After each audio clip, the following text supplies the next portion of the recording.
and I think Edward would be immediately pinged by Retainer Aura, or Commander Aura at this point. Captain Aura, whatever you would like to refer to her as. And she will say... Did I give her the... Go ahead. Did I give her the necklace out of my inventory? Yes, you did.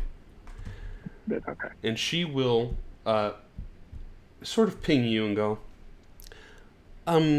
Edward, I think there's someone in my office that will be able to assist you with something that you're having issues with? Is it a lost person? Who's in your office? Yeah, there's no longer a reply to said message. Oh, it was... Oh, okay, never mind. Okay. I didn't realize that. Okay. Alright. Well, I guess I'll go to her office then. So, if you start heading that direction, I will show William, in addition to all of you who already know, Retainer Aura, who is the head of the guild now, is in her office with another individual that is seemingly arose out of nowhere. William, would you like to describe your character, please? So he's a taller man with somewhat tan skin. He's wearing flowing linens with partially open shirt, and there's kind of an aura or slight glow to him where underneath his skin you can see as if his veins glow underneath slightly. And he's just a happy-looking guy, just well dressed.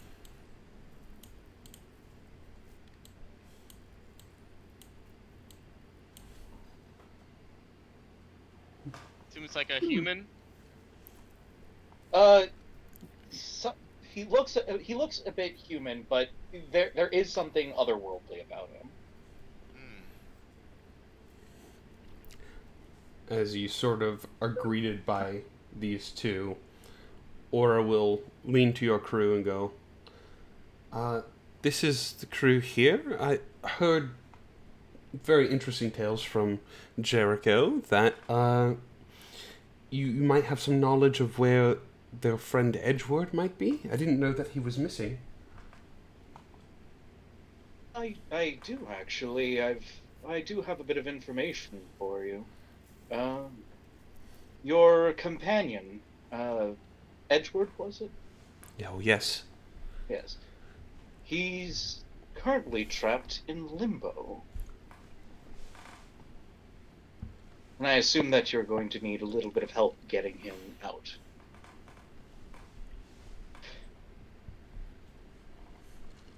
I would assume you correct in that assumption. Well, I would be happy to oblige. And I'll extend my hand to shake.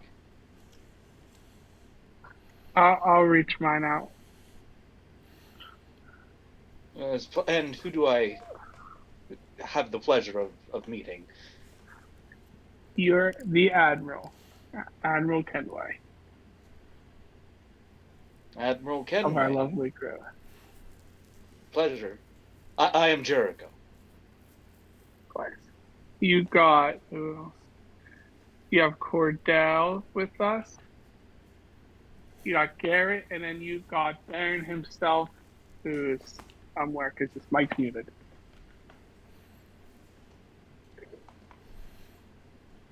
No, it's a pleasure to meet you all. Hey, see, Garrett is this halfling. It's a shorter being, is like 4 feet. I'm like, hey, I'm Garrett. Nice to meet you. Pleasure to meet you. And, I'm the first Cordell. mate around here.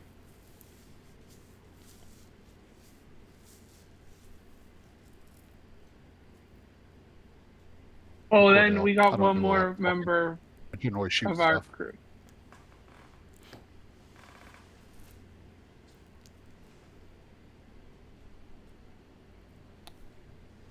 Cordell.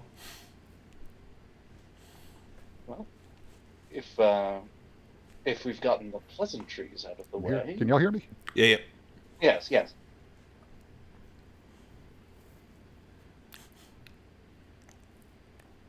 Yeah, Test. we can hear you, Brad. Yeah, now I can hear you. Okay. Yep. Like I was saying a minute ago, I'm Cordell. I don't really do a lot of talking. I generally just shoot stuff. Sometimes I just shoot stuff because I can. Charming. Jericho, I do have one question for you. And what would that be? You like sushi? I enjoy it on occasion. All right, he's good to go. A man of principle, I understand.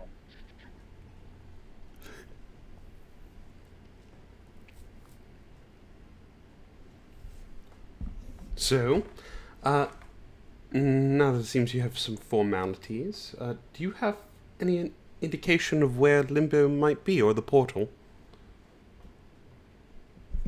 Do I? Don't think you would, but she may know someone that could help you all. Would Father Aquan know? Father Aquan would most likely not know. There is a person that you do know at the guild that is pretty helpful when it comes to finding things in the astral sea. And I think you've only seen him one time. It'd be your friend. She will refer to him. I believe you've seen him over in the upper floors of the tower. nxsRaven. Ah, yes. With this dude. fancy telescope.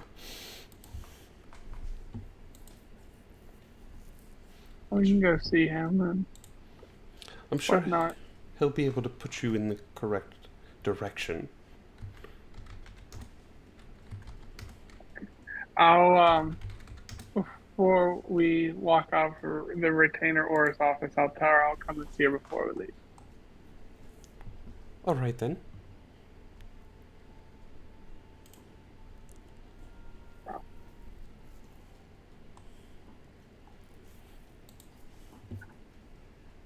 So, what would you all like to do? I said we go see that dude with the telescope.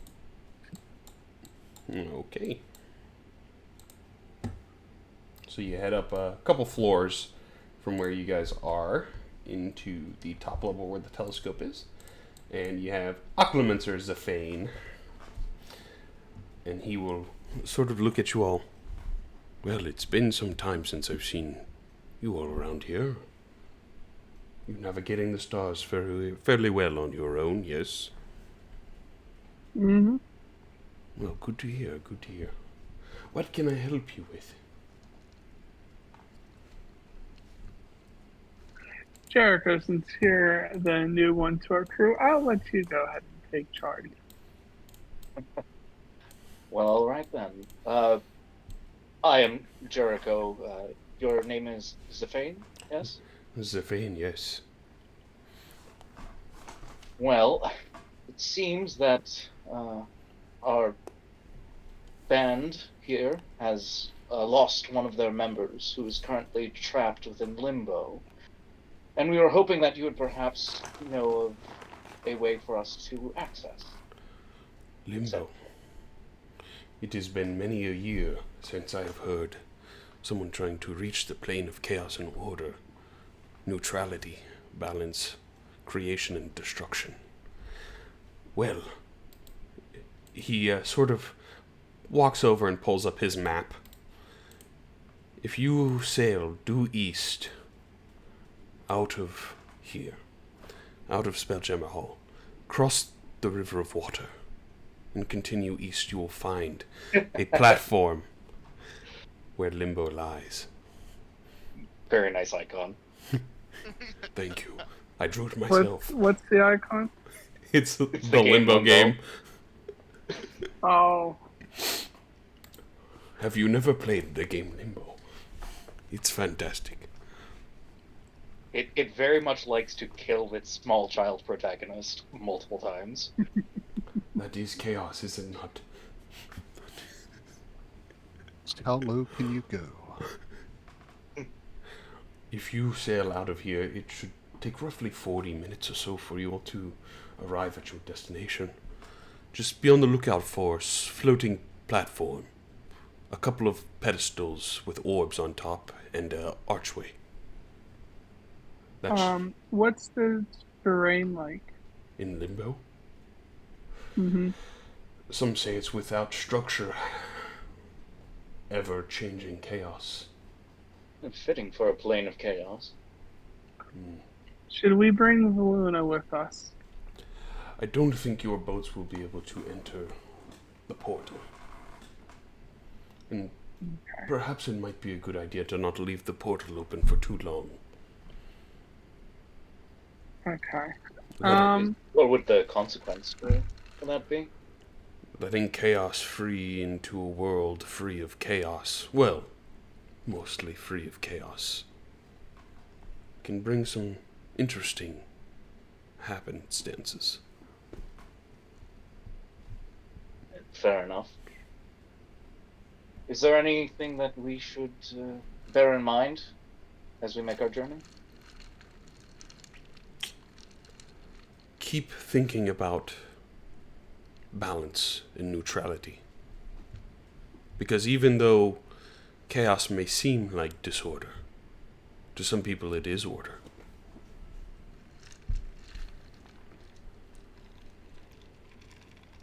How lovely cryptic.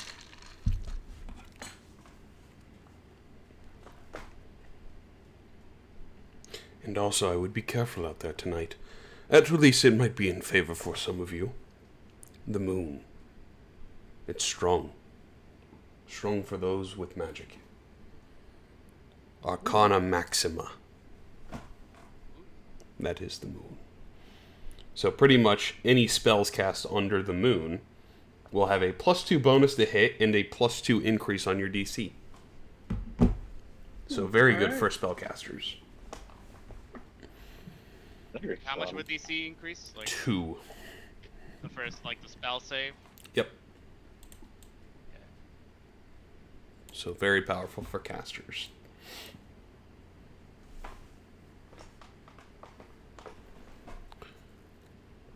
I sense some of you will be benefiting from the moon tonight. But some of you be careful of what you get caught in underneath it. I'm looking right at Baron. I just as he's saying that. I sense some of you are weak to wisdom saves.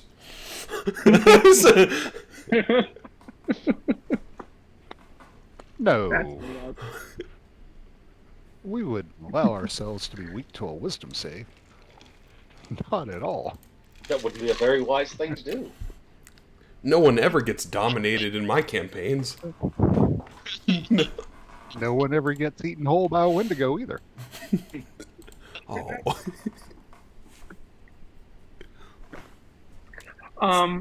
Does from our last battle, Pat, did Valuna's ship get into any damage that needs repaired? The ships have already been repaired for the most part, including your guys' travel here. The crew and whatnots can tend to the ship. The main damage sense of combat is mainly tracked during the battle. Okay. Because you Okay. guys can repair it easily enough after the fact. So we don't need to go get any barbecue food then. Yeah. Boatmaster Willie, I mean, he's there if you want company, but your boats. And you also have Thalvod's Nautiloid, which is like a big squid. So I'd imagine some people are like standing out on the docks right now, staring at this mind flare ship that you've pulled into the docks, and they're probably like shitting a brick and pointing at it and not sure what's going to happen. And then they see Jerry and Did they're we like, get that ship? "Yeah, you have you have that ship now." Oh, we need to find a captain for it. I wonder what's his name. Good old McCrae. Yeah. You think he could captain that ship? I think anyone can captain the ship. It's more so if they want to. All right. I'm going to have a conversation with someone Okay. next time we see him. So, but in the meantime, let's go save Edgewood. Okay. Yeah. Before we go on the adventure, when we were in the office with Britannia, or did I notice she was wearing a necklace? She is, yes.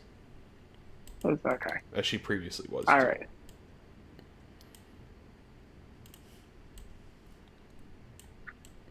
I think she would probably ping you in the mind again if she doesn't see you and just say, be safe out there.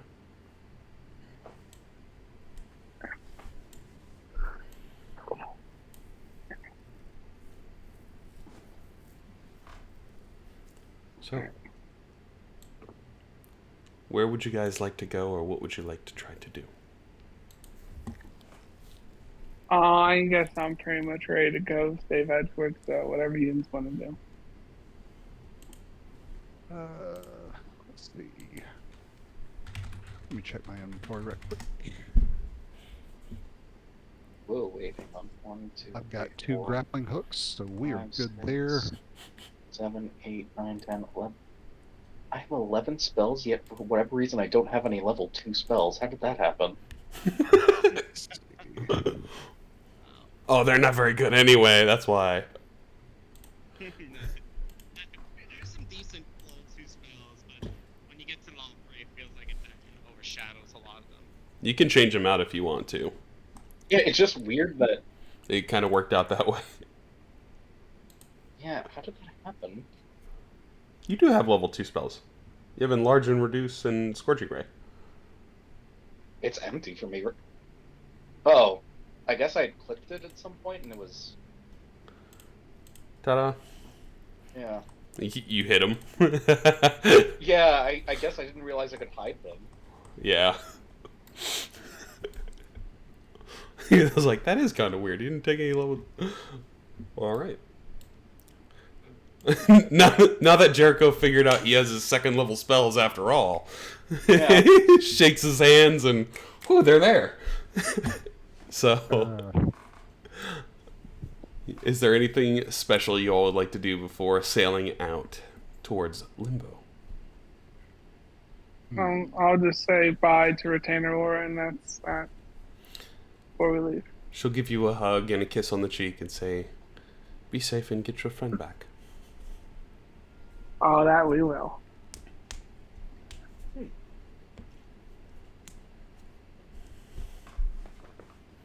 Anything else for anyone? Well, I mean, I should have my stuff prepared, since we literally just did that. But, So as you all step from upstairs back down, you'll see this larger man, tall, skinny human man behind the bar. As you guys are walking out, he'll go, hey, you all want one for the road? And he stretches his arms out, probably about 15 feet towards you, Jericho, holding a glass of mead, and he hands it to you. And then his arm retracts. Stay safe out there. well, thank you very much. Not a problem. I'll say I don't drink in Helma ship. Good on you, friend. That's probably a good thing to hold to. You'd probably see, like, another captain that's sitting down at one of the chairs rocking. He's like, oh, that's some piss. That's the only way to drive a ship.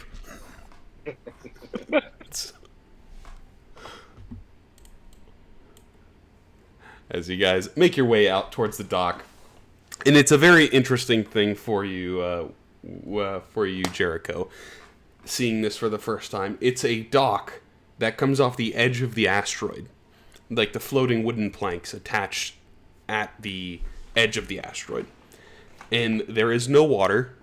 It's all open air.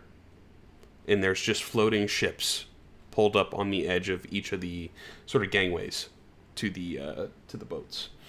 So you guys would climb on your relatively nice traditional style galleon, which is a It's a pretty big ship with a mast, a traditional style colonial mast that just flies through space.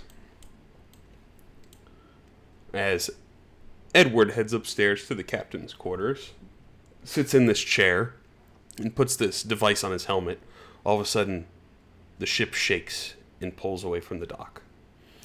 You'd probably see an interesting crew, Jericho. There are 4 kobolds, a half-elf man with the brightest orange curly hair you've ever seen in your life, a balding man that looks like he's been dropped on his head way too many times, and that's... Joey. As in, like, he's got a flat spot, or? He has a couple of damage marks on his brain. That would be Jerry. Oh. Joey. Joey. Yeah, which, Jerry will come up to you. You're a new friend. My name's Jerry. Pleasure to meet you, you poor soul. Joey has new friend. Don't eat Jerry like the kobolds do. You do have a new friend, Jerry. I'm Jericho. Jericho, that's like my name. So it would seem. With a couple extra letters at the end. Mm-hmm. Well, pleasure to meet you, friend with similar name. Pleasure to meet you, Jerry. You gotta be careful around the edge of the boat. Just make sure you don't fall off when captain's flying. I'll keep that in mind. Alright. Pleasure to meet you, new friend. I'm gonna watch here. And you see him walk over and he has a hammer in his hand. And you see like probably one little board of wood that's sticking up on the boat. He tries to hammer it over and over and over back into place. But he keeps missing. Yeah, I'll wave as he leaves, and I'll kind of turn to the rest and like, is he all right? Do we need to worry about that? Oh no, he helms the ship for us when we're not around. I don't mean to. I don't mean to pry, but is that the best of ideas? He's been doing it since we started. He's been fine. Hey, I'm not going to judge. I don't know. Seeing him worries me somewhat. I think in the distance while you're having your conversation, you just hear, "Oh, got it!" as he hammered it in finally. I'm sure he's got this. He's piloted the ship before. Good man, Jerry. Joey did it. Joey gonna celebrate. As you see 4 little tiny kobolds, one of them flies up to the mast where Cordell is. And he's getting ready to scout. One of them runs into the cook's area with Baron. One of them is with Garrett, and the other one is kind of just looming about on the deck, and he's just looking. He's like, "We're gonna find some space fish." What was that? We're gonna find the space fish.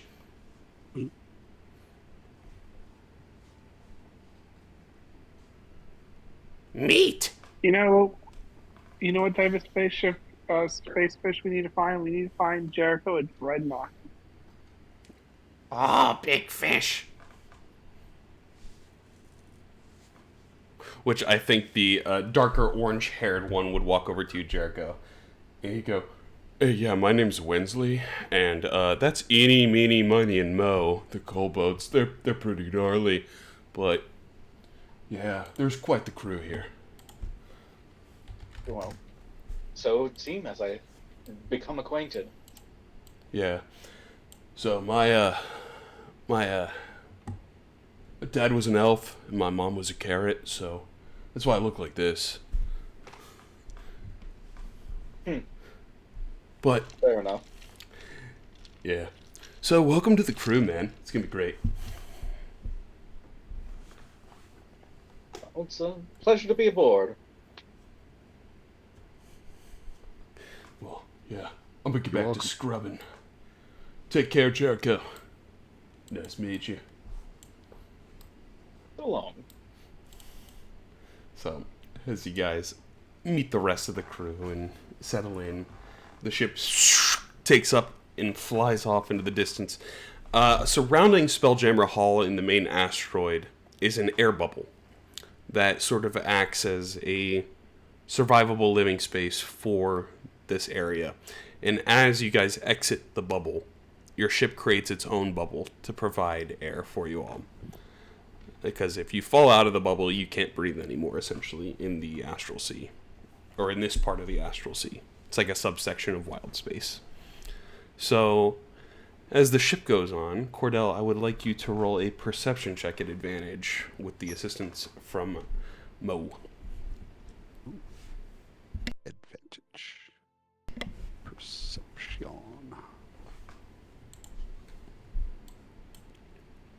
Wow. What is This it? might be another. 10? I might be changing my dice color tonight, folks. Go ahead and roll a d100 for me, please. No, I don't want Let to. it not be a dreadnought. Oh, two! I rolled a 2. Wow. Today does Be not really bode good, well, really huh? bad. So, it has one more. Go ahead and roll another d100. It's a percentile dice for encounter. I apologize. Oh, that's pretty good. Wow. I So, went from 2 to 95. Wow. as you guys are sailing at light speed, because your ship travels 100 million miles per hour, all of a sudden it slows down to a stop because something large is in the area. And Cordell, you immediately spot what it is. You see these kind of like astral plants that are dead and drifting. There's approximately 6 of them that are deceased and floating through space. Pretty large creatures that are plant-based. And they're dead, so something killed them.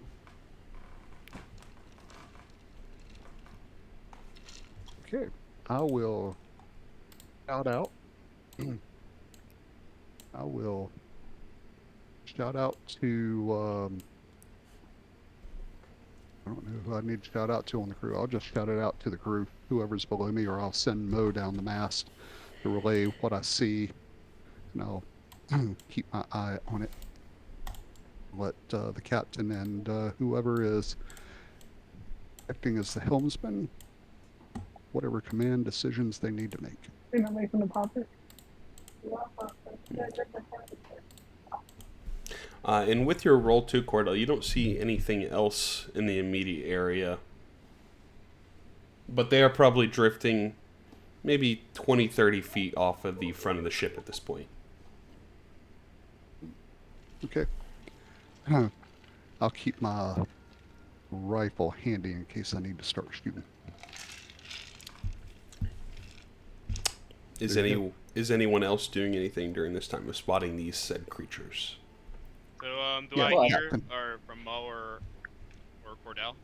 Yeah, we'll say you all are aware of their presence now. Okay. Okay. Well, first I'm gonna do a psychic whispers, Okay. and I'll add Jericho.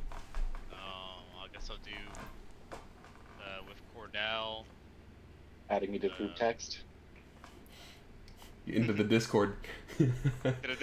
The Discord pretty much, and I guess I'll do Cordell.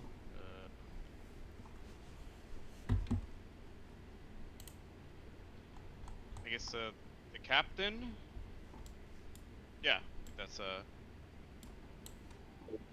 pretty much everyone I can add, and let's roll. Whopping 7 hours. So now if we're within like a mile of each other, you can telepathically call or talk to myself or anyone else that's also linked.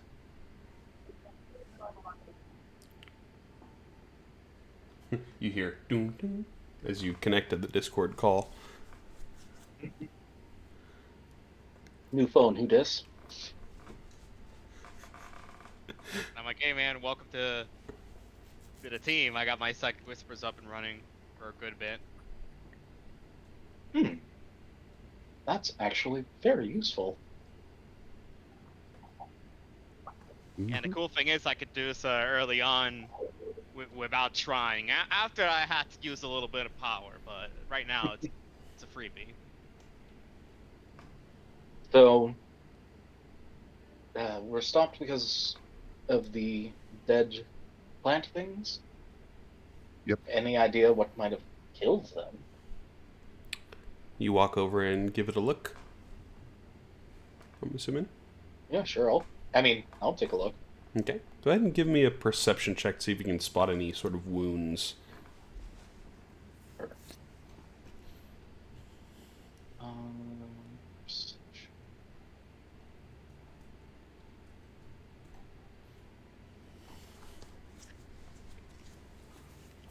How do I roll checks?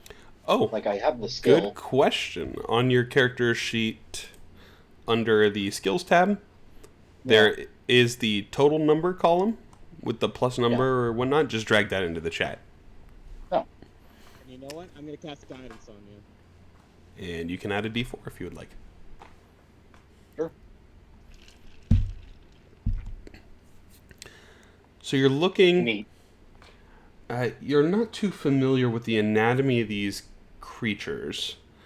So as you look over from about 25-30 feet, you just sort of see these larger plant things. They kind of look a little dry, but they don't seem to have any like big wounds. They don't have any like bite marks or hit by cannon fire. They just kind of look dry. As in, like, they've been out here for a while, or like something desiccated them? Maybe something of necrosis has sapped the water out of it, essentially. Okay. But it's something unnatural? Seemingly unnatural. Okay. Well, I'm no expert on whatever these are, but if I had to guess, something unnatural has pulled all the water out of them.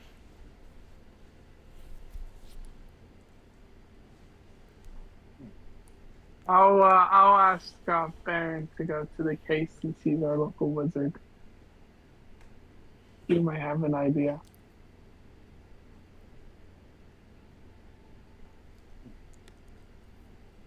Your case. I don't know. He's smart. Oh, going to Baron to see. Yeah, Baron's smart.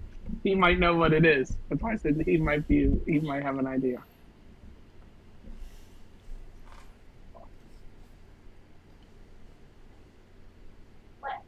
Baron? Sure. Would you like to attempt?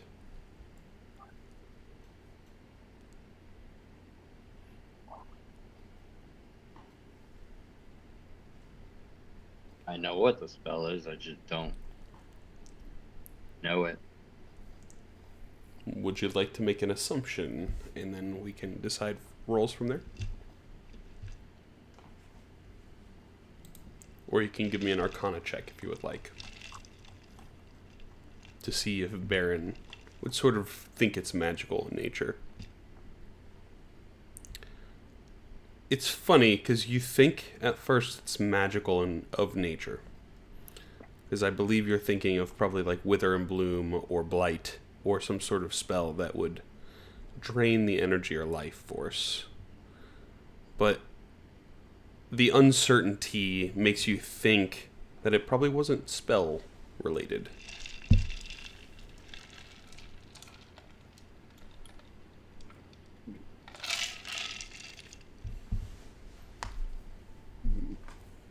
We'll relay it to the crew.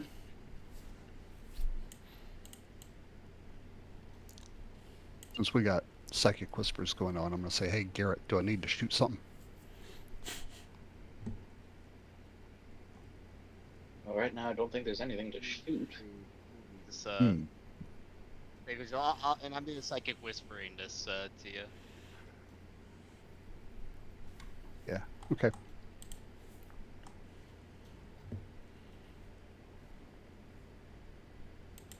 I say let's just keep going.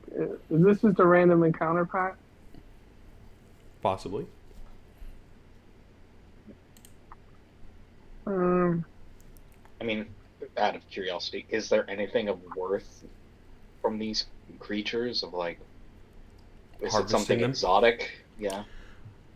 These creatures, give me a nature check.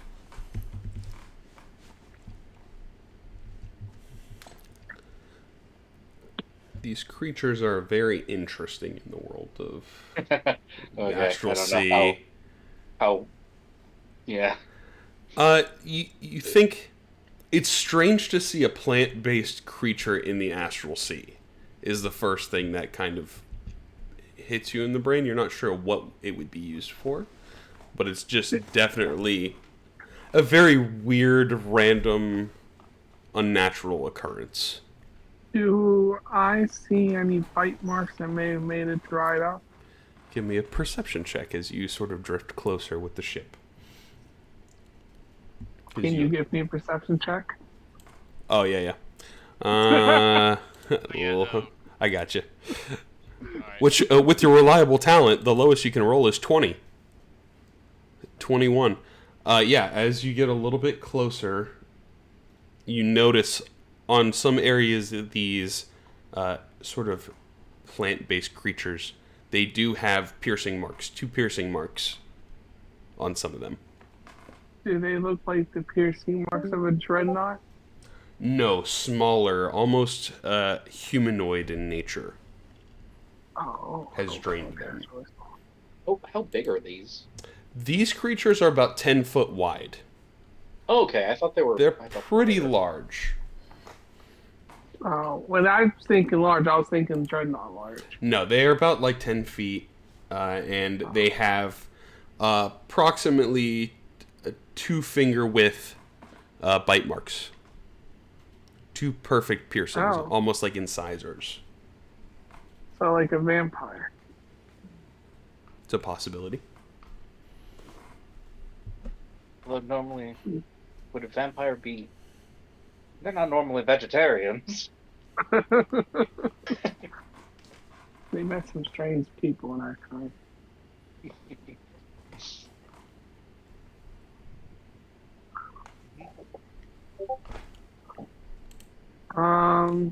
Do we know of anyone who would have pointy teeth? Oh, yeah. Go ahead and roll me a history check. And I roll it for you if you want. I can't roll it. 15. Yeah, one person immediately comes to your mind. All of Valuna's crew, and another person named Alucard. Alucard. I will think it's Luna. Is Alucard again? Name sounds so familiar. Alucard was the individual you fought in the library before they fled. Ah, you know what? That could be him. Is he the man of knowledge? Now, is he a vegetarian? No, that's the question. I don't know. How far is his library from us? Oh, I mean, that was on the complete other side of the map. So what would bring him over here? That, all right, maybe not. With your roll, you do know that he was headed towards Tunarath, which is to the southeast of you. Well, okay, so maybe it was him? Maybe he got hungry? I don't know. Do the marks look like bite marks from the teeth? Yeah, they do look like they could be incisor-based bite marks. Incisor. Yeah, like from the two pointy teeth.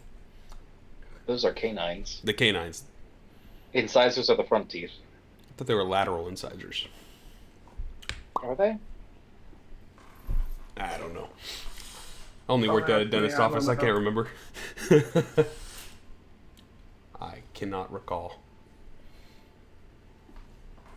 be honest with you, I didn't know each tooth had like a specific fucking name. I thought teeth were just teeth.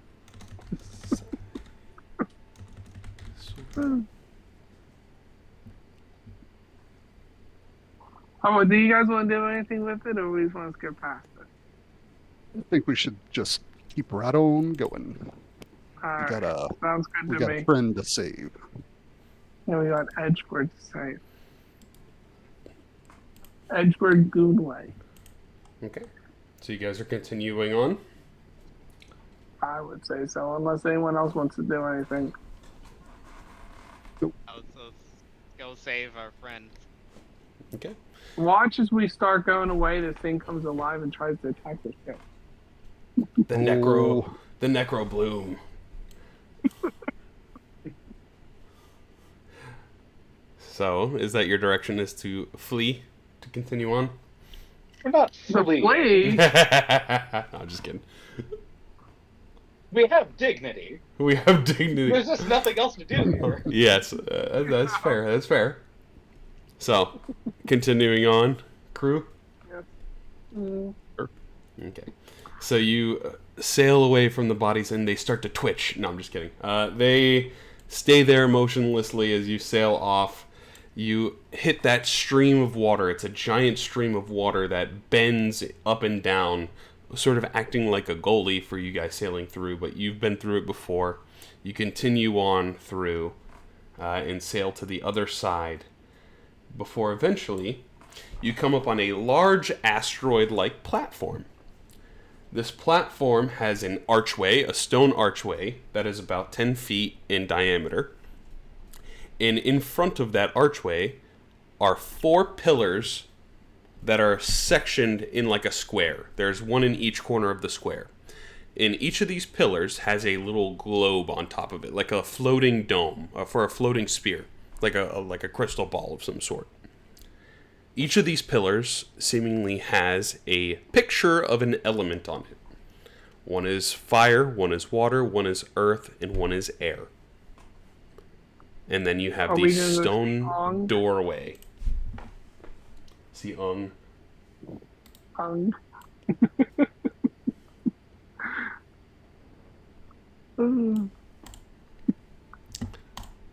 it does appear that there is some writing on the archway. Can we read it? Let me see here. Only one person here understands the language. Written in Draconic, Jericho. The only one who speaks Draconic. Well, there is a reason why we brought him along. There is the scribing of these runes, almost in a magical sense. Order begets failure. Chaos is the key. Let discord reign, and the path will be free. And I can put that in here for you. Nice. Can you put that in Discord, please, Pat? Yeah. Thank you. And I can't read the text on the screen. On Lewis's thing. Yeah, let's see if we can scale UI a little better. No, it's fine. It's the quality of the connection. It's not you. Oh, okay. I'm not. Unfortunately, I can't change that. Chaos. Order begets failure. Chaos is the key. And so there are 4 pillars, you said, with Yeah, there are 4 approximately 5 foot tall pillars. And on top of it is a crystal ball. And each of these pillars has a symbol of one of the elements transcribed on it. Fire, earth, air, and water. Can I create bonfire on the fire pillar? You do. And as that happens, it lights up red. So it seems. Can I blow on the wind one? It fills with this whitish gray kind of energy. Does it fill to the max, or do we need to keep blowing? The color changes, but it seems like it is filled. Oh, that's sweet. Wow, that was a guess. And I guess I'll take a water skin and just pour it over the water orb thing. It fills with this swirling dark blue energy. And the last one is Earth. Earth, correct. Which you are standing I on think an they- asteroid. Yeah, I was gonna say, Take can I some just pick up a rock. rock and just like sink? As you do, it turns brown. And nothing seems to happen. So are we dumb? Or are we dumb? I'm not good with riddles. You know who is good with riddles? Baron, do you understand it?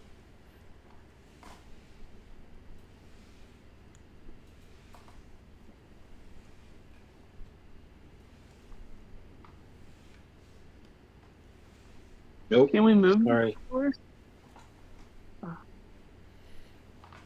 Can the pillars move at all or anything? The pillars are attached to the asteroid. Well, I think we have an idea of how this works. It's just we need to figure out what triggers the Earth pillar, because clearly a rock doesn't do it. Though the Earth pillar is filled brown. So all four of them have different colored orbs at the moment. Okay. And they are, So is are there all... another button we need to... So the Earth is the Earth, the air is the air, the water is the water, and the fire is the fire hang currently. on. It's order begets failure. Chaos is the key. So what if I cast create bonfire on the water? The water one goes from that dark blue to a red. And the fire, Put the water where the fire one fire is was. still red as well. And Hey. if I pour the water on the firewood, That one then turns dark blue. and what if we now blow on the earth orb and then touch the stone to the air orb?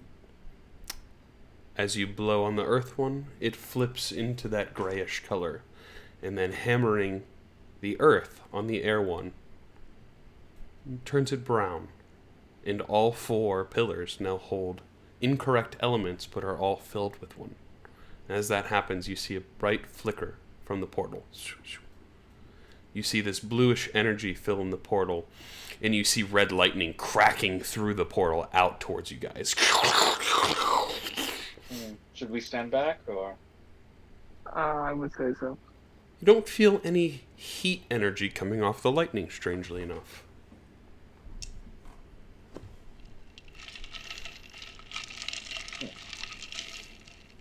It doesn't leave smoke or burn the air. But the portal is open. The portal is indeed open. Well, I already have forgotten his name. The man we talked to. He said not to leave it open for too long, so perhaps we just go on in there. All right. good After to me. you. After me. Mm-hmm. You're the one who opened it. So you get the honors of going first. All right then, I'll go first, and I guess I'll walk through the portal. Okay. As you step through, you immediately feel lightning energy surge through you. You feel it channel through your body, empowering you to some degree, feeling chaos overtake you. As you step through, you immediately feel a sense of becoming colorblind. As you enter the other side of the portal, you are standing on what looks to be a floating rock on the edge of this spiraling sea of like a spiral galaxy of some sort. But the whole world is monochromatic. It's white and black gradient. You can imagine this is This probably is what where it looks like. Edgeworth is. This is probably This what is it looks like. disorienting.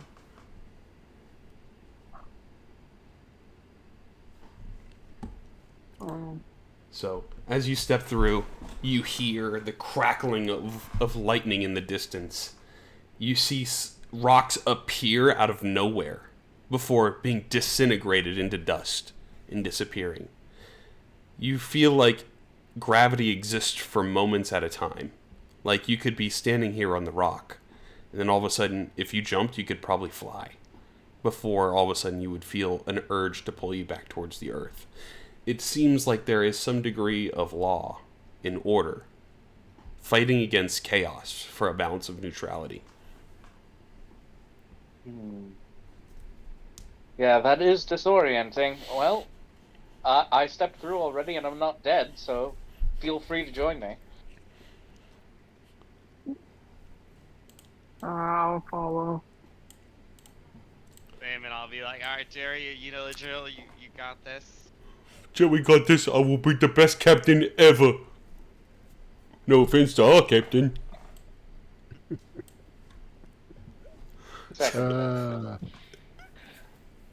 So, as the rest of you step in the portal, you guys are on the far side of the spiral. And you can see on the other side of the spiral is this giant castle town that is just pure black in color. There is no color at all in this plane of existence. You all probably look at yourselves and you see your skin color is tones of gray. Makes me think of Dracula's castle. I What happens think if I cast light? you see the light. It generates the light, but it's a gradient of white.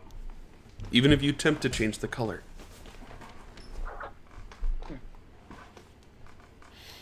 It kind of makes a little more sense why a gray slot would be pretty powerful in this area.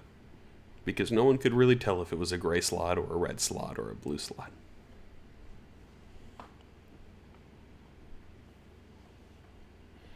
So in the distance, you see this massive castle town. And from you guys' current location are on the, let's say, over here. There is a center to the spiral that seems to be a rock that acts as like the center point that spins the whole galaxy around. It channels lightning shooting around from it. It seems to be the hub for energy. And as you guys are sort of here, you see little spirits that are drifting on the winds. And they're kind of like these little sprites, like they're glowing balls of light that leave a slight after trail behind them. And you can hear the soft whispers of, I just want to go home. Where am I? I'm lost.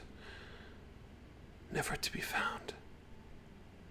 You hear the cries for help from souls that didn't make it to their destination and have been lost here in Limbo.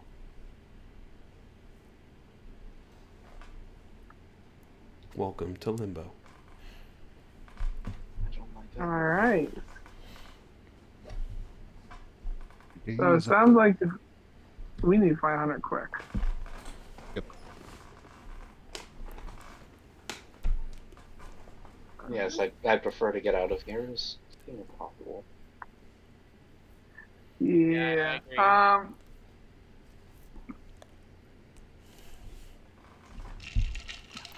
So do we see any good path around us we can take? You see a couple rocks you can hop onto in the near distance to you. But also, as you start to move, as you walk, it kind of gives you a little extra hop in your step. To the point where you feel like you can fly, Let's but go you're back to not the gravity's over there sure. most of the time. You're not sure if you can fly. It's kind of like a split moments where you're like, I can fly, but you can't. But you can. Well, I technically can. Some of you can, yes. But my boots have flying. For a certain amount of time. So. I say I guess we start walking through the central spiral until we can find something. Or at least find Edgeworth. Yeah, that sounds fair to me. Let's see. Yeah. There's technically one way I could fly, and that is not something I want to use. for that purpose. Yeah, let's I guess keep on going then. So you can hop on a couple of the rocks here and there, and then it eventually gets to a point where the gap is a little too large. And it's heading in the direction towards the center, where the spawning stone is. Which, you can see it. This plane of existence isn't entirely large. Like, it's probably the size of a small city. Because you have the castle on the other side is the city, and this would sort of be the outskirts area. But it's almost like a black hole has opened up in the middle and eaten everything up. That's kind of this plane of existence. Sounds like we need to go to the city. As you guys are sort of hopping in towards the middle, I want everyone to go ahead and make an intelligence check for me. One intelligence check. And I'll roll Captain Kenways here. Nice. I appreciate it. Alrighty. Yeah. Wow, super low rolls for everybody. Jericho. What did I roll? 6 for Kenway. So, with I think Jericho is the only one. It's not entirely challenging. As -1. As you start moving along the rocks and hopping, you have that epiphany again. Chaos is the key. And as you're sort of thinking this, and not thinking about gravity and other things, you start to feel your feet get lighter and you float before you land back on the ground. So it was what specific thoughts was it of just Not thinking about gravity. Okay. Thinking gravity is sort of a boundary. For squares. Huh. I may have figured something out, everyone. Okay. I think Oh, really? yes, I think there's a mental portion to this where it's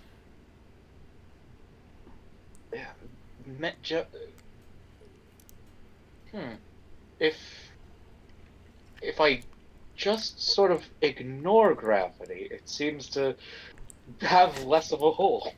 Just don't do strange that. as that Just sounds. don't do gravity, you know? Yeah. Wait, can I kind of give that a test of like just hop in place? And you're just like, gravity doesn't exist. I don't believe in it. Gravity has no hold over me. As you do that, you start. I am you a jump. god. It does not- As you jump, you don't come back down. Oh god, gravity is real. Gravity is real. And your feet hit the floor. Okay. Huh.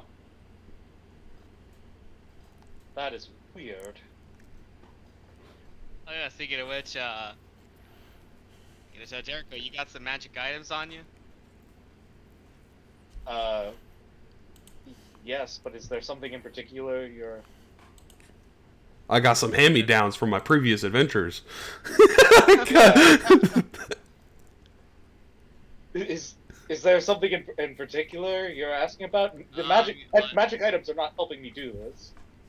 I mean, out of character, it'd be like you had like special magic items, like attunement stuff.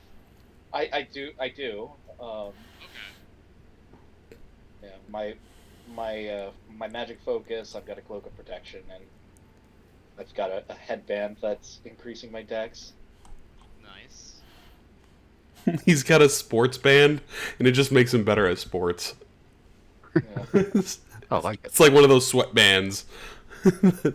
I've got a magical sweatband. That's pretty much what it is. I think about it. So I think, I think power in this plane is based off of your perception of it, perhaps. Of just letting go and ignoring gravity, and all of a sudden, you're not affected by it in the same way.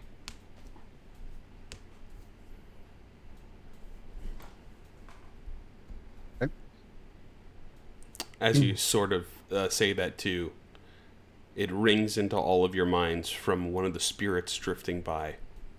Order begets failure.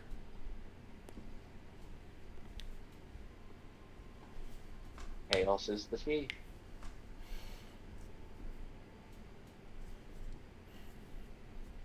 This is a I'm really like- confusing place. Hmm. Ye- I wonder if perhaps we're going about this the wrong way. That if order begets failure, and we're trying to look for your friend, I wonder if the act of trying to look for him makes it harder for him to be found.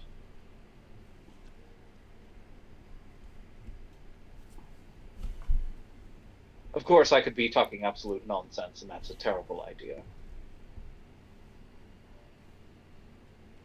Like it? Are you thinking we just sit around and just wait for him? Or we just go explore the big castle where we don't think he'll be?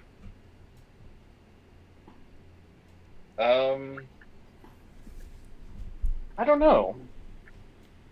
I mean, the castle is a potential place to look, but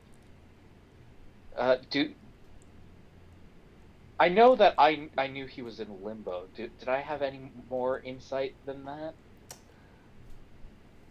Give me a religion check.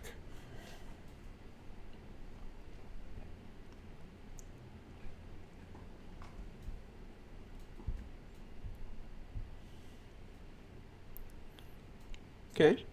God damn it. You're trying to think and feel the answer and reach out in there and hoping that there's a response, thinking about where you could be.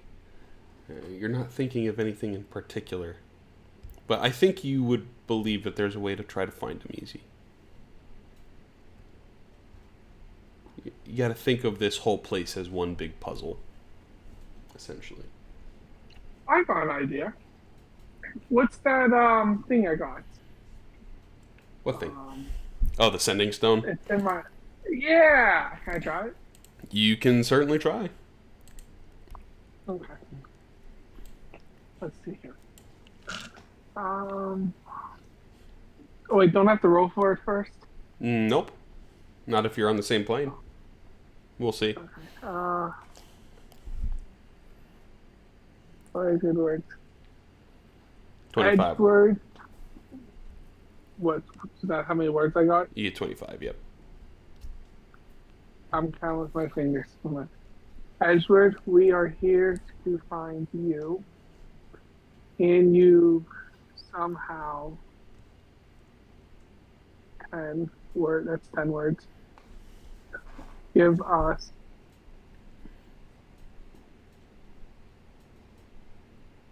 a path to find you. That is 17. Okay. Go ahead and roll a D100, which I'll do for you. 76. You hear, in your mind, returned back to you. Yeah, man, I found this cool frog person. He's trying to help me get home. We're going towards the big center. And then you'd hear... And the message will be cut off. All right. So Hunter's going towards the center. Which Sorry, as Edward's going towards the center. which as you sort of complete the sending stone, a streak of lightning shoots out from the center towards you guys. Doesn't hit you or anything. Is that something we should be concerned about, or? Sounds like someone doesn't want us here.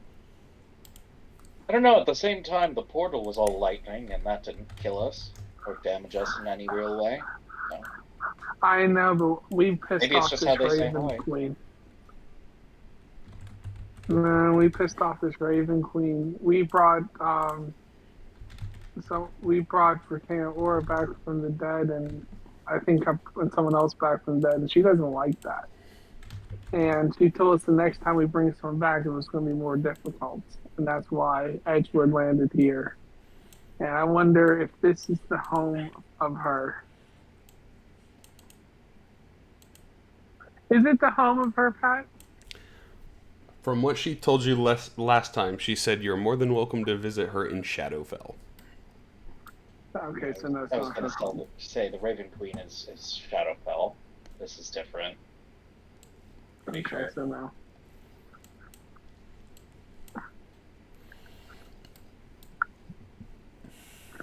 Well, I guess to the center it is then. Unless you have a better idea. No, let's go to the center, I say. Garrett, Baron, Cordell, you're all good at that? Yep, I'm good with it. Yeah, I assume my cloak of the bat should be pretty good because it's all dark and gray right now. Mm-hmm. Nice, so I'm definitely wearing that.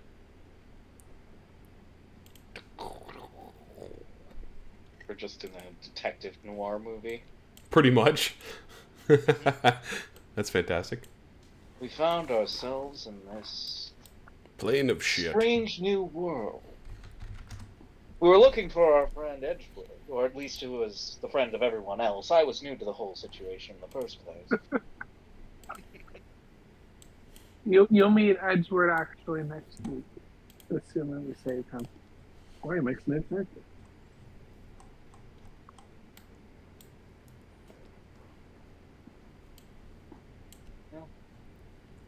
So I'll just think anti-gravity thoughts, I guess. And we can just keep hopping along. That I does. think at least stay close to myself and the captain in case you start to fall. Okay. Mhm. Sort of drifting around. I want everyone to make a perception check too, because there are some other things in this plane of existence that are pretty interesting and terrifying at the same time. Alright. So roll for Kenway, who drops a 7 for a 10 to get a 20. I'm gonna Let's go. Reliable talent. BS. use my knack BS. And I'm gonna let Cordell re-roll that. Corda 11, Baron 5. Sorry, I was on mute. It looks like I am in the bucket tonight with both colors so far. Well, Nice, I got How it. do you change the colors? there's a palette in the top right under Tool that says Dice. And if you click that, you can click different colored dice and stuff. Oh, that's cool. So you don't have the plain Jane black. I use purple because that's arcane dice. Yeah. If you got a hex code for your color, you're generally in good shape. Mm-hmm. So you all drift. Oh, let's see here. Do we want to do that? Yeah, we'll start with the perception checks. So Kenway and Garrett and Jericho, you all notice off in the distance near the castle. I mean, we're talking it's a couple 100 yards, maybe 5 football fields away. It's not that big. You can see the castle. And around the edge of the castle, you see what looks to be smaller boats, kind of like dinghies or rowboats. But they have people in them. You can't really make out what the people are at this distance, but they seem to be rowing around the castle walls, and just checking, make sure nothing is around here.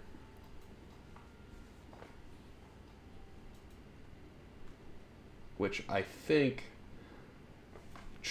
Jericho, go ahead and make another religion check. And you can do it at advantage due to languages. Religion at advantage? Yep. Okay. Bum. 2 6s. God damn it. So as you sort of think and think and think, You're Wait, not. hang on. I rolled the wrong skill too. God damn it. What I rolled persuasion instead of religion. So +3 instead of 9. So a 9. Yeah.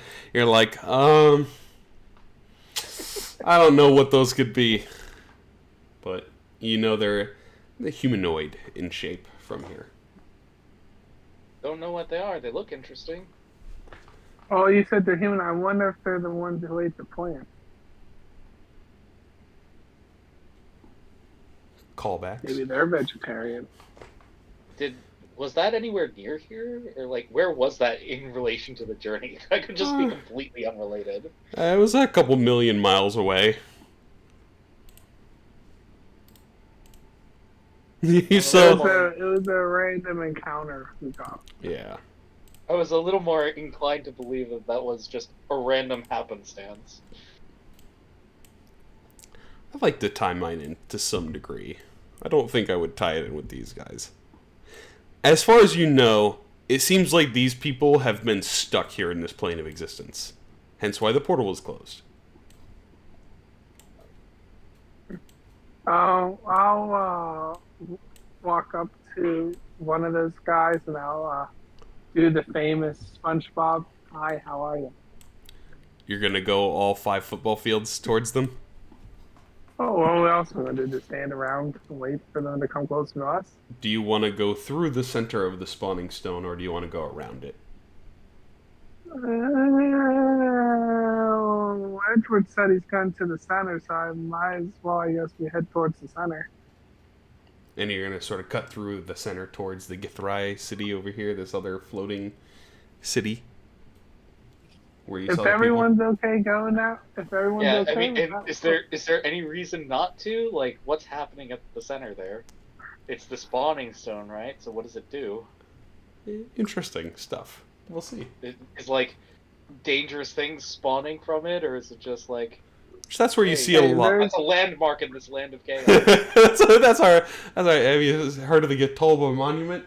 It's like that, you know. So, as you're like looking towards the castle city in the distance, and you see those people, you do see the lightning seems to be spawning and being generated from the center of that area, and it shoots out. And you'd probably see some rocks generated that kind of drift off, and some of them generate and then disintegrate into dust. It seems like every little piece of fabricated part of this world is either created or destroyed by the center. This is sort of the order and chaos at the same time in the center. if we go anywhere where Cordell can shoot something, he'll be happy. We'll be good to go. It's good that you say that, because as you guys do get a little bit closer, you do notice in the center of the spawning stone, there is a platform with three individual statues, 3 large statues that are probably about 30 feet tall. And they sort of create a triangle with how they're stanced, approximately 30 or 40 feet apart from each other. Their arms lay with their palms raised towards the sky, as they have this sort of pool of energy swirling in the middle of them. And this energy is the only sense of color that you've seen at this point, and it is a very faint blue in this world of gray. So this is either an arena or a portal. And it's going to spawn a big mother trucker. You lie. That ground is green. Yeah, I couldn't get rid of the full green without without getting rid of the blue, so it's the first semblance of color that you can see in this world of chaos. And with your previous rolls too, Jericho and Edward and Garrett, you see what looks to be 2 gray slotty are currently holding an unconscious dragonborn of gray color. And they seem to be affixing him right in the middle of this blue portal. And he's sort of hovering and floating above it. Edward. Yeah, I think that's more of a That portal is so than, weird in 3D. than a arena. And these two frog people, they are dark gray in color. Let me just show you what they look like. Yeah. Except one is gray. Frogs. They're weird lizard things. And they're, similar-esque. One is dark gray, and one is a lighter gray. As they place this dragonborn individual floating over the middle part of the sort of energy pool. And you see him float there before lightning circles around him and grabs him. The lightning plasma essentially becomes corporeal and is holding him affixed. And you see it draining energy as this blue pool beneath opens up. In that blue portal, it's almost like a window to looking at a different plane of existence. As you look through the blue, you can see the astral sea again. This. Oh, they're gonna sacrifice him. Yep. Because he won't have the bubble around him. He's just gonna die. You see the Slod. He looks over at you. The smaller, lighter gray one. He points at you guys. I remember you fucks. You're the one that sent me back here. Why are you here? Kill you. Oh! I'd like to see you try. We getting the hell out of here. Yeah, that was Gray Slod number 2, wasn't it? That would be number 1. Number 1 who's got the issue. Selects him real quick. Mm-hmm. And if you're gonna try to stop us again, you got nothing coming. Thanks to you, you brought your friend here. Your friend is gonna be great. He's gonna keep this portal open so we all get out of here. Yeah, you give us our friend, and I will let you go. I will give you a kiss on the ass. I'm just gonna shoot him. We'll go ahead and roll for initiative. We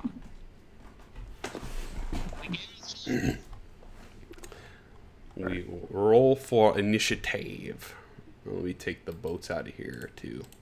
Let me use the restroom real quick and I'll put on some music for combat. And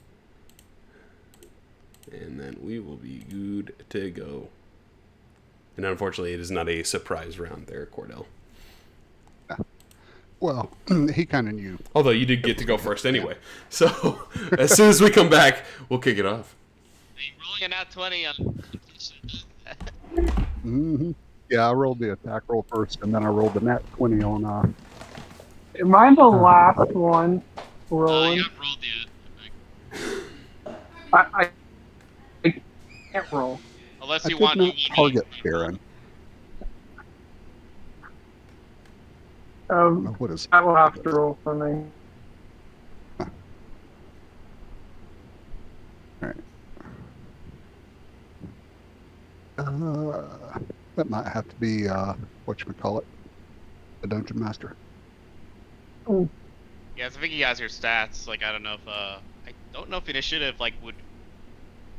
Because you known.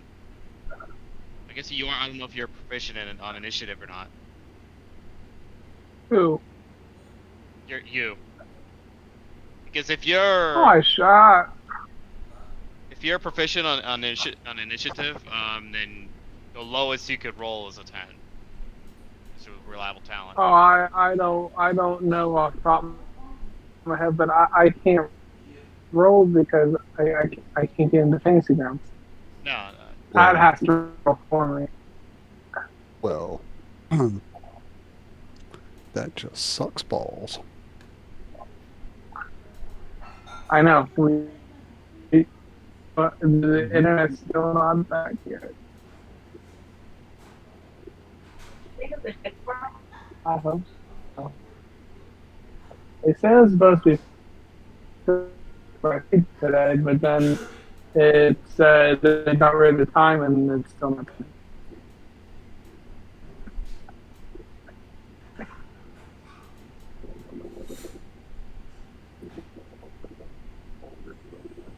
Hey, Daniel, I was talking to Lewis.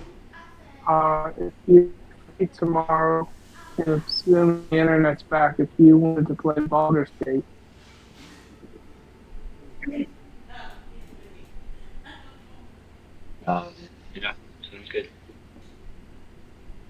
Sounds good. All right, we just gotta ask Corey.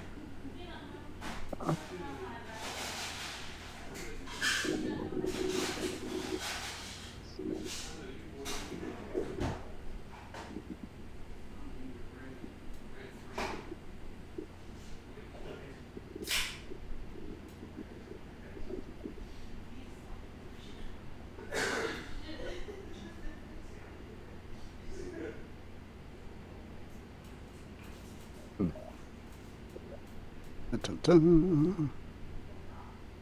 We got combat. Ah.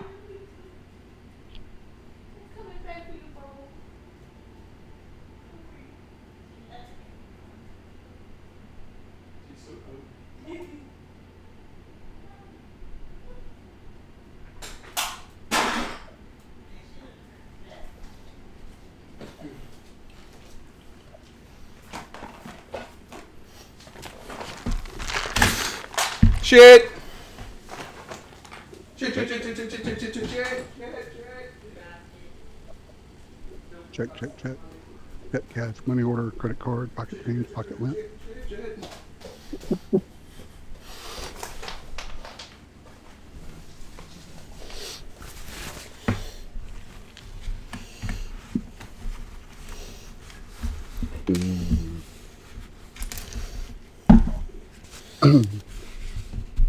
It just feels like a low energy level session tonight. Yeah, for real, for real. I'm Mhm. on the other side of you know, of everything that happened. Yeah, that stress Yeah. level that we've had from the hurricane, it just feels like, you know, it's sapped our strength. Mhm. Yeah, I'm just really glad I just want I'm to. like, I just want our normal stuff to return. Like, I want to take a shower so that I know it says so many times already.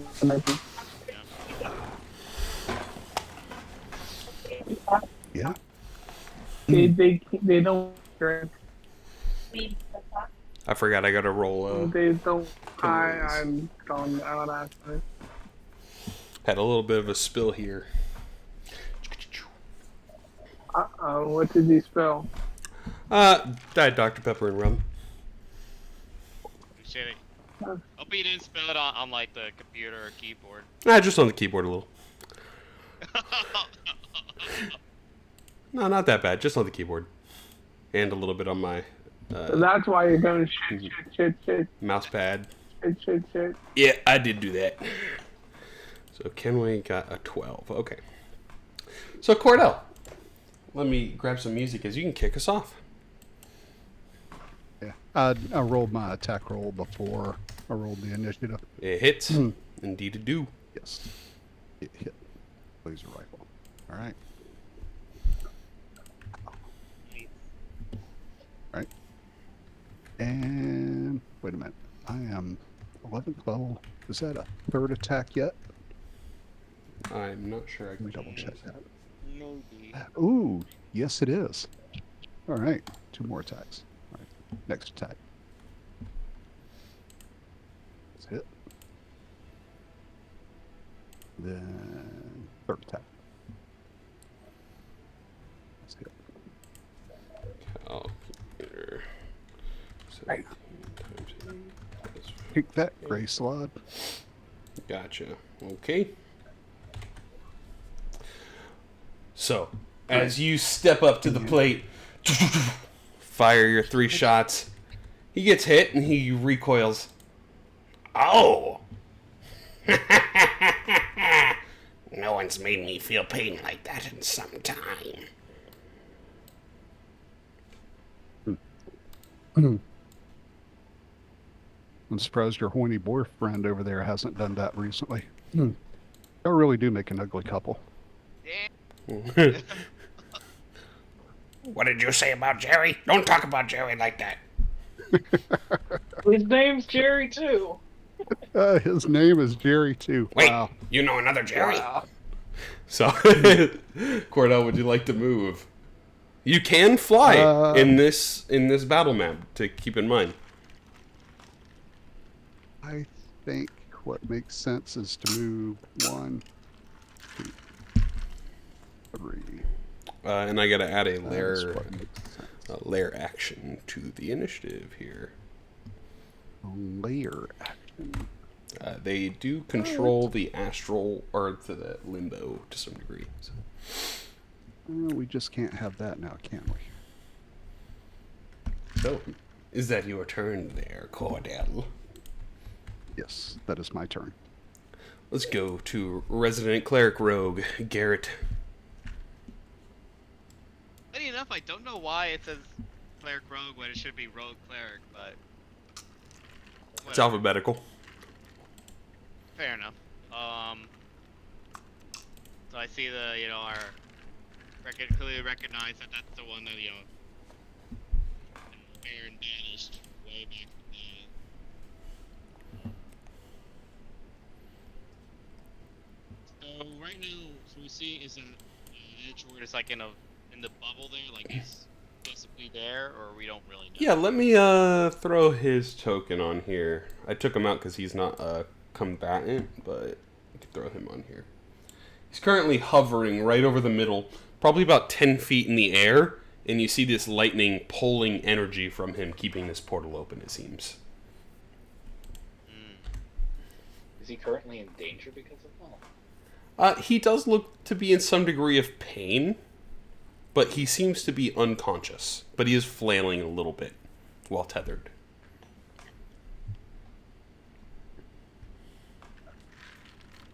Yeah, like that. So I think I'm gonna take advantage of the gravity being a concept here, and Mike look at the bat and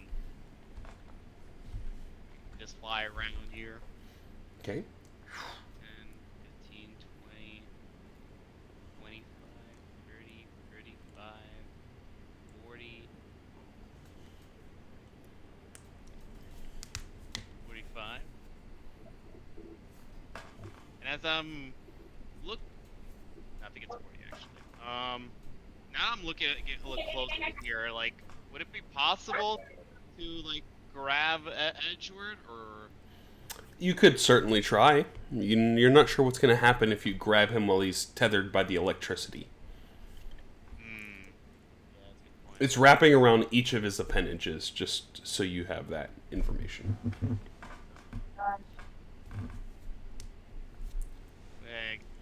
Well, either way, I'm gonna try to shoot at as it will start charging up a second blade to attack Graysaw. It's like, hey man, it's the last chance to just let our friend go. Huh? What are you talking about? I'm not doing anything to your friend. He's trapped. It's clearly trapped in there. I'm sending him home like he wanted.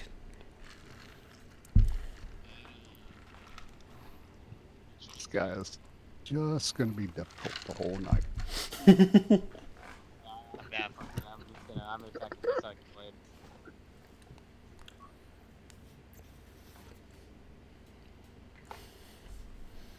Psychic blade attack.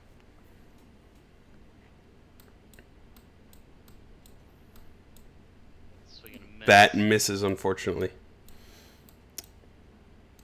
Yeah, so I wonder if I could do this despite the. Wait, hang on. Do I feel that do I feel like I missed by a whole lot, or? I mean, you didn't see it hit him, if that means anything. He seemingly jumped out of the way. So you're not sure. You don't have a gauge for how challenging he is to hit yet. Especially because Cordell rolled like 27.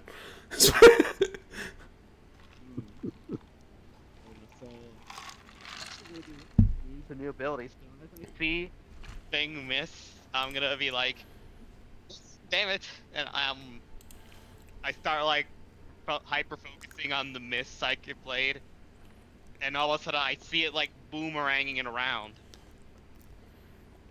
Okay. So it's almost trying to hit the gray slot. Gonna roll dice here. So Got a 6 that roll. add a 6 to that. A 21 does hit. So as you sling the blade, the green energy, which is gray, goes out and then circles back and hits him like a boomerang. He's like, "You tricky bitch!" Nice. Alright. Wait, that's 8 damage.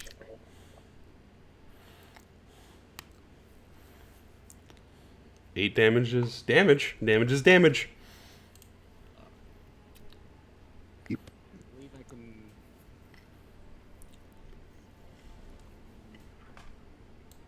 And now I'll just eat. Say if I'm gonna actually use my bonus action and go into basically eat a psychic blade.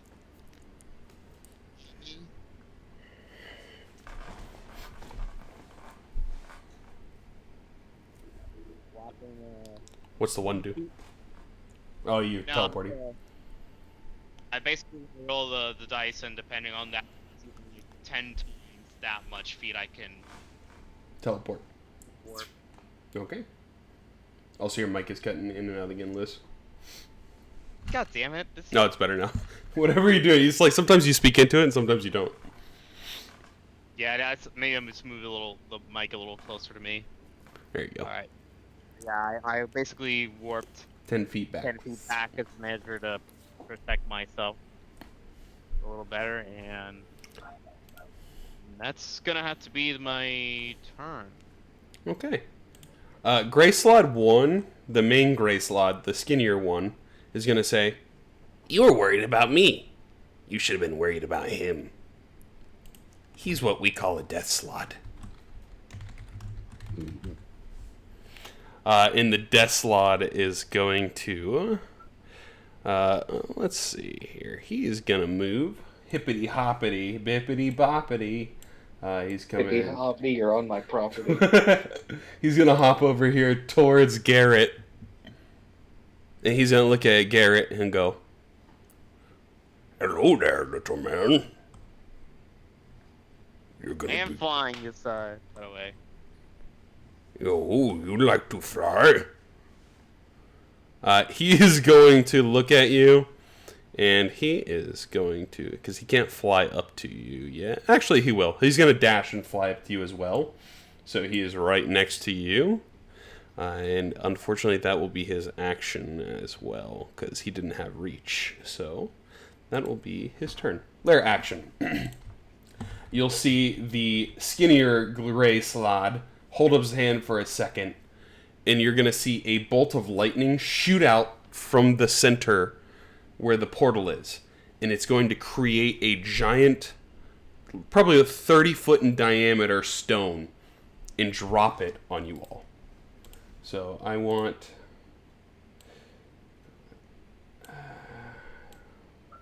it would just be the main three back here. I don't think he'd know to get Garrett. So I want Jericho, Baron, Edward, and Cordell to make a dexterity saving throw to attempt to dodge the collapse of the spawned stone. And I'll roll for Edward Kenway here. Kenway with evasion succeeds and takes 0. Jericho fails, Cordell fails, and Baron fails. You all will suffer 41 bludgeoning damage as this asteroid drops on you and explodes into pieces. Okay.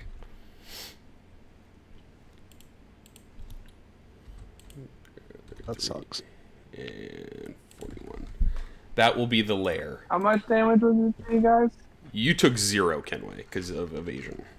But No, I know. I meant everyone else. 41. Oh, 3 rewinds? 40. Wow. So everyone does have... does Jericho have rewinds? No, he doesn't, unfortunately. So you can roll... or Baron can re-roll to give you some health back, too, if you want. So Baron, go ahead and roll your rewinds if you want to use them. So Baron healed 12 and all the rewinds go away. So he kind of undoes a little bit of the damage from the impact. And Cordell, you can use yours as well if you want. And say, yeah, just Cordell. If you would like to use your temporal rewinds, Cordell. It'll reduce some of the impact of the damage. No. Taking 41 points sucks, but I've got a feeling I'm going to need that rewind a little bit later in this fight. Okay. So we'll go to Baron then. As that meteor impacts you all, it fades back into dust and disappears.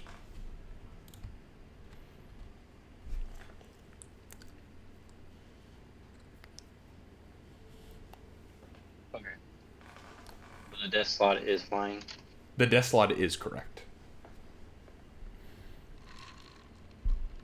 They seemingly have control over the innate chaos of this plane as well. And frankly, a little more control of the chaos.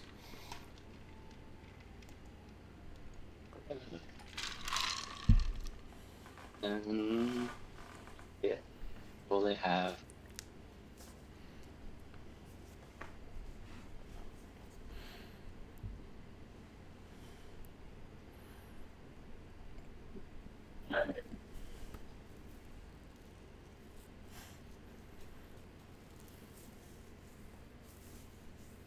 I will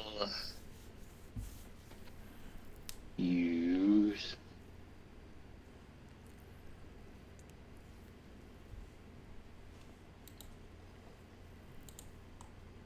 a wall of force around the death.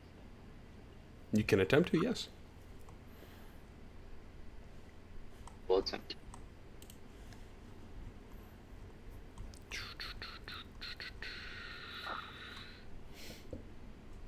I'm trying to look up these spells. Here, Wall of Force. Yeah, I think he just puts them in a box pretty much, right? Yep. Yeah. We'll save you for later.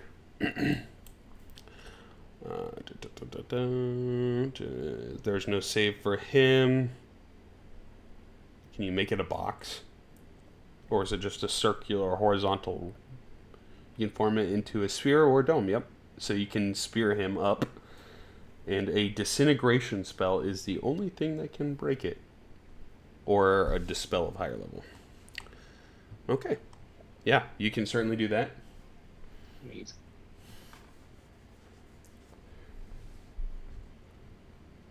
So he is in jail, essentially, until a disintegration or a dispel would occur. Or if you drop cons.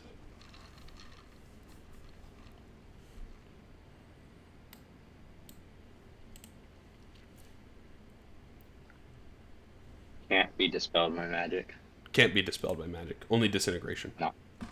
Yep. Yep, okay.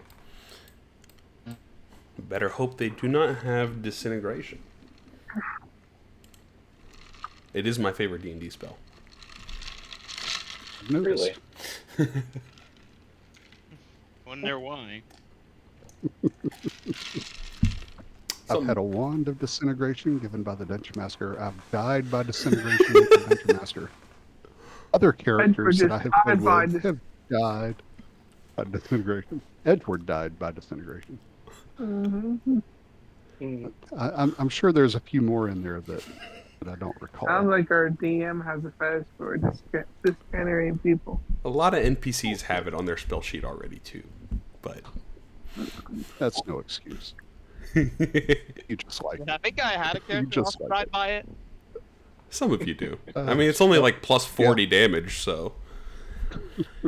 Yeah, I think there reaches a point where you reach a certain hit point level where, you know, if you fail your save, you just die instantly. Yep. So, Baron, anything else for your turn here? Moved. You move 30. Cast the spell. Anything for your bonus action?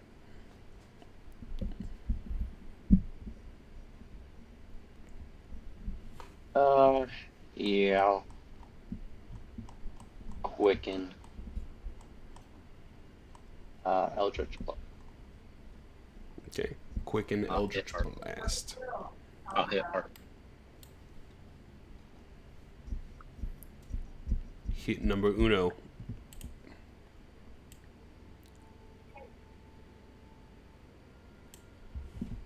That does indeed hit.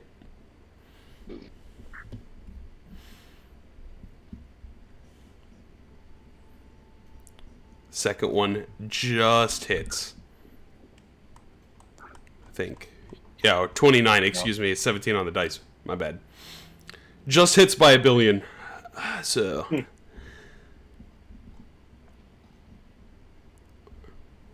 Damage is damage. And that one.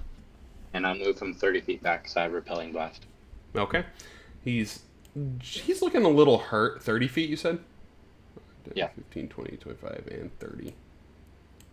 He'll be on the edge here, but he can also fly. So. How's he looking? He's looking injured. I describe them as bleeding when they hit half. It's a very 4th edition metric. I've heard the bloodied before. Yeah, I've used that before in other games. He's almost bloodied. He's taking a beating. So Baron, is that your turn? With that, I would use my shard, and then he has disadvantage saves against my Constitution. Constitution. No. Okay. So, Gotcha. until my next turn, and then my next turn. Okay. Yeah. If he makes it to the next turn. So, is that your turn, Baron? It is his next Yep. turn, and Yep. Pat is like, wait, this is not his final form. This is not his final... What are you talking about? So, Kenway.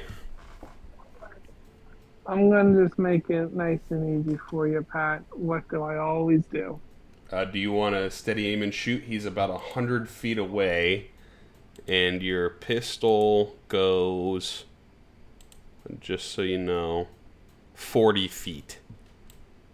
Before it hits disadvantage range. So you could dash as a bonus action and run, and that'd get you 40 feet away, and you'd have a normal shot. Alright, do that. Okay. So you book it straight up to him, and then you get a normal shot. It will not give you sneak attack because you're not within 5 feet for your swashbuckler, but you will still be able to put some hurt on him if you want. Mm-hmm. Okay. Revolver of certain death, I'm assuming? Mm-hmm. Sorry. Okay. So you run up, you pull your pistol and shoot. A 31 hits for 31 hit. for 15 damage, and he is bloody.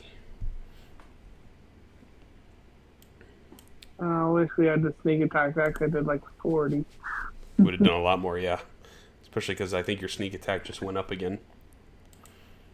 Yeah. Yeah, 66 instead All of... right. Can I do anything else? So that was action, bonus action, and movement, because you had to use it all to get close. So I think that's it. Okay. Cut Alright, that's it. We'll cut to Jericho. Okay. Let me just see. See what the new guy can do. Mm-hmm. So that's 30. God, you ran so far. Oh, he got knocked back 3 times by repelling blast. No, it's the I had an idea and then he ran so far away. He runs so far away. How do I?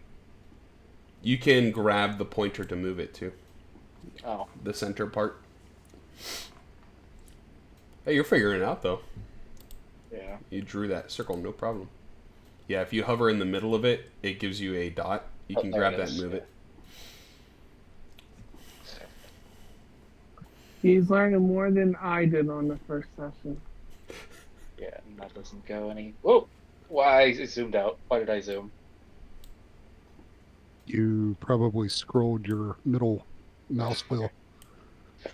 Oh, um. hmm. I don't think So the one I'm thinking, the only one who hasn't taken damage would be Garrett. correct. Yeah. Okay. And neither did Edward. Edward evasion. Oh, Edward didn't take damage? No, he evasioned it. Which I'll drop you the Okay. combat tracker so you can see everything too. I forgot to show you that. So this shit has the order list and the damages of all your people.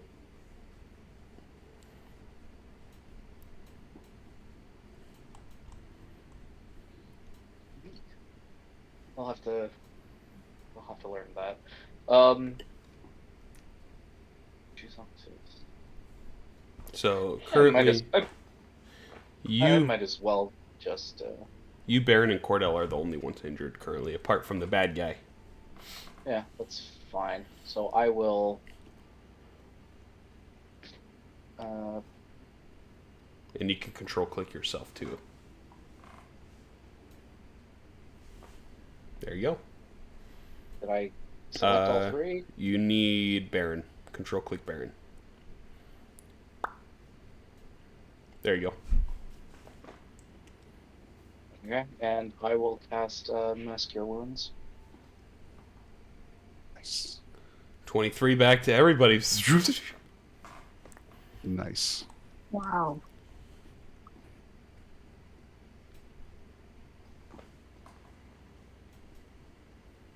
And with that, I think Baron is no longer injured. Cordell's barely injured, and so are you, Jericho. Yeah. So, that's my turn. Would you, I guess I'll move. I think. Let's see. Yeah.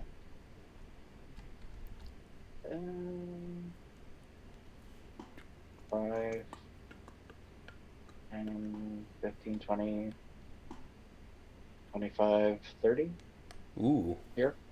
Alrighty. Oh, wait. You can do the same control click. Oh, there it is. I got it. Alrighty. So is that your turn there, Jericho? Yes, that is. Alrighty. We'll cut to Grace Lottie. He was going to fireball to oblivion, but he's going to do something else. Let me go ahead. He's going to do a cool ability. You're all of a sudden going to see 3 more slod hop up as he stands there. 1, 2, and they all look equally injured to some degree. So I'm gonna update their health on here. They all look indistinguishable. And they all have the same injuries. And let me throw them on there. The one is still in the same spot. You'd see one appear in each of the hands. As in, like, he's mirror imaged himself? Or. Oh! It's Okay, never mind. kind of like 3 different versions just appeared. And he is going to move 5, 10, 15, 20, 25, 30. He's going to move probably about there, closer to Edward. That will be his turn. Now, for those of you that were there this session, you'll hear all 4 of those gray slod that are there. They all speak in unison. Oh, do you remember this one? And they snap their fingers. And you just hear the... as the floor begins to rumble. And from beneath the earth bursts a giant core spawn worm. The one that you all previously banished back to this plane. It is its turn. That was a good call, Garrett. It's going to move here, and it is going to make a tentacle attack. It makes one tentacle attack and one bite attack. So one tentacle attack at you, Cordell. Yeah. A 27 to hit. Yep. 27 That's a hits. lot of damage. And that is a lot of damage. And then it will move slightly over and make a bite attack at Baron. What did Baron do to that? Does a 30 hit?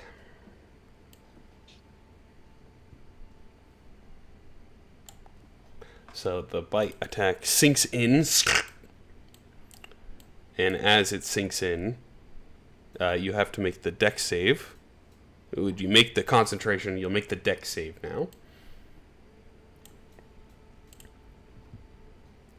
Which unfortunately is a failure. So as Baron gets bit by this giant worm, he goes dark. The world goes dark and darker around him. And Baron is blinded and restrained. As he gets down the worm. Which we'll put the damage on effect to. Alrighty. That'll be the worm's turn. Edgeward is a non-combatant.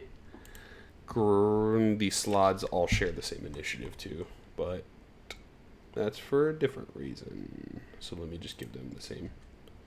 And then I think it'll circle back around. Circle back around to Cordell. Alrighty. I am going to stay on target. Okay. Slot number 1. Rifle attack, first shot. Roll a d4 for me. That does hit. That is not the slot you're looking for. As you hit that one, disappears Is a mirror image. into mist. It's a scattered mirror image, per se. Yeah. Alright. I'm going to retarget gray slot number 2.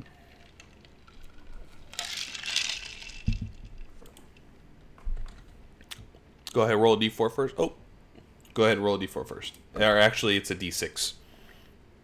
Oh. That is unfortunately not the slot you're looking for. Okay. As he fades. Delete that token. That was number 2, right? Yep. Number 1 and 2 are gone now. Alright. And now it's a 50-50. Alright. That does hit. Go ahead and roll a d2. Oh. Sorry. And you need the 1. Hey, that is the 1. That is the one you're looking for. So the damage does apply. 25 hits. The damage is already added. Slot number 4, now that you know is the fake, disappears.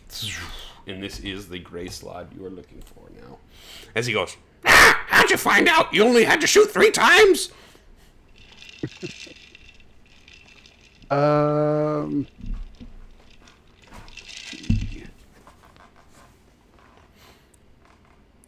I think that's going to be my turn.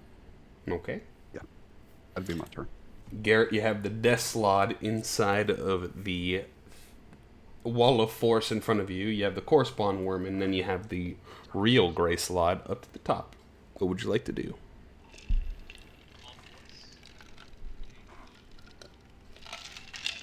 He's in a wall of force.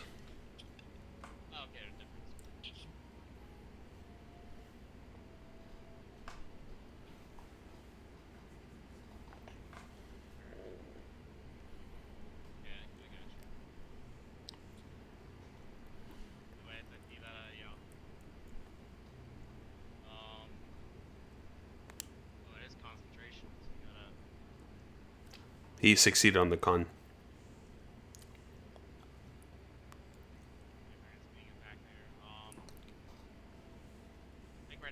now, I assume if I move away, you can't really do anything.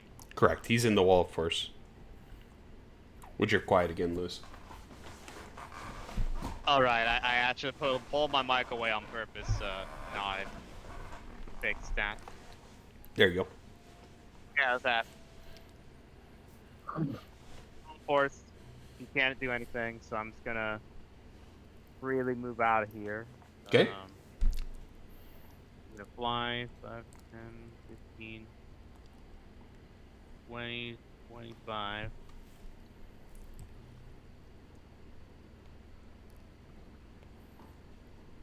And I'm like, right now is that moon still out there affecting us? It is. Arcana moon? Yep. Cool. The moon follows Okay. you between the planes. Alright, so I'm actually going to I'm like, alright, Captain, let's see if I can make this an easier target. So I'm gonna do the sage post and I'm gonna charge.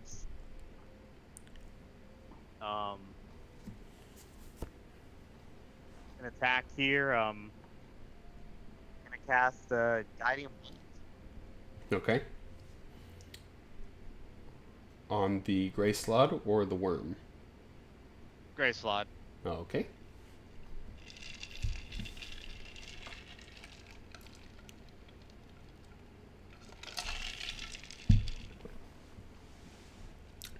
Nice. With the +2, 27 hits. I think I already put it there. No, okay. Yeah, I think I have this swapped it in as like the little bonus number. Gotcha. All right. I don't think that applies to damage. It's just for the attack roll, right? It's just to hit, yeah. Okay, that's what I figured. So 4d6 radiant. Ooh, pretty good roll. 18 to the slot.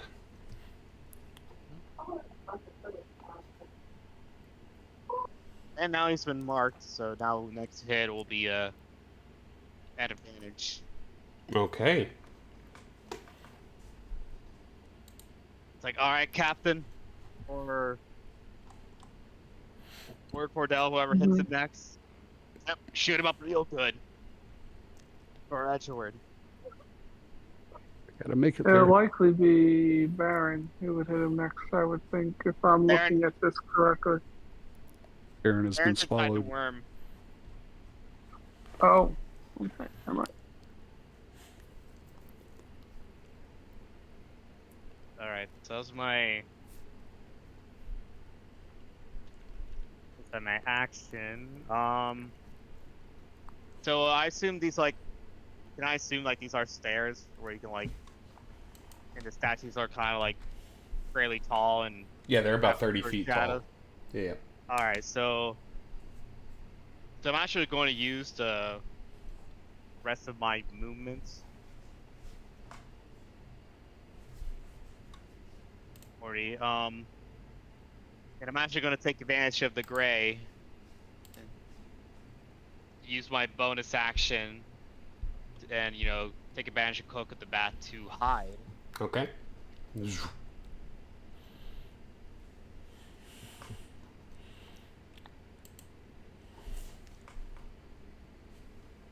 I have to roll a stealth? Go for it, yeah.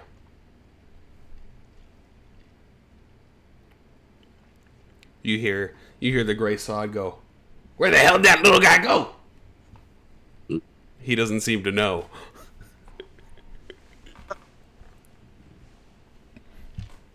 As you roll a 33 for stealth. You seem to be hidden from even the gods above. Mm-hmm. I didn't act. That's the wild thing. Yeah, that's my turn. Level 11. The Death Slot is going to hold an attack. You see him sort of channeling what looks to be magic, waiting for the wall to disappear. The lair is going to happen. Let's see here. From this circle in the middle. Unfortunately, The environment doesn't know. I think, unfortunately, it just has to be a streak here. So, Kenway and Cordell, go ahead and make dexterity saving throws. As a bolt of lightning streaks out of the center.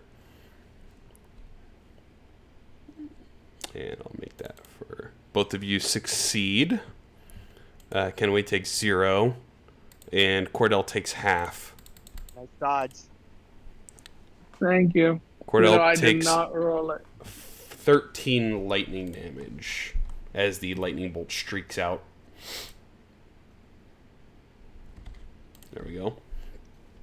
That will be the lair action.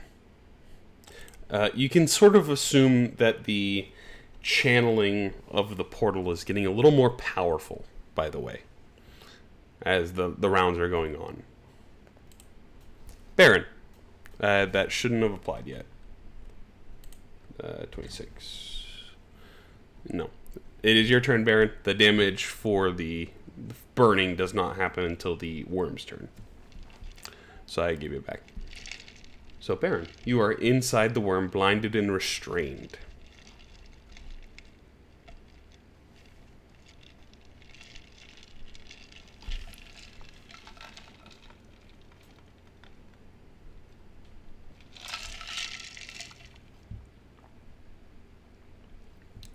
Okay, I don't know if this is gonna work, but I'll try it.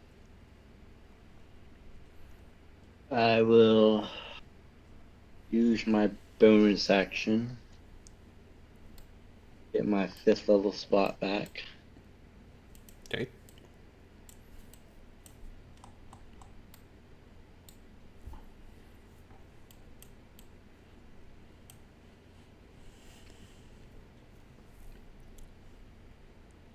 And then I will try to cast Wall of Force around. Around yourself? Yep. Okay. You cast Wall of Force, dropping the concentration on the other one. And you are no longer being burned by the corresponding worm. You're just sort of inside of it.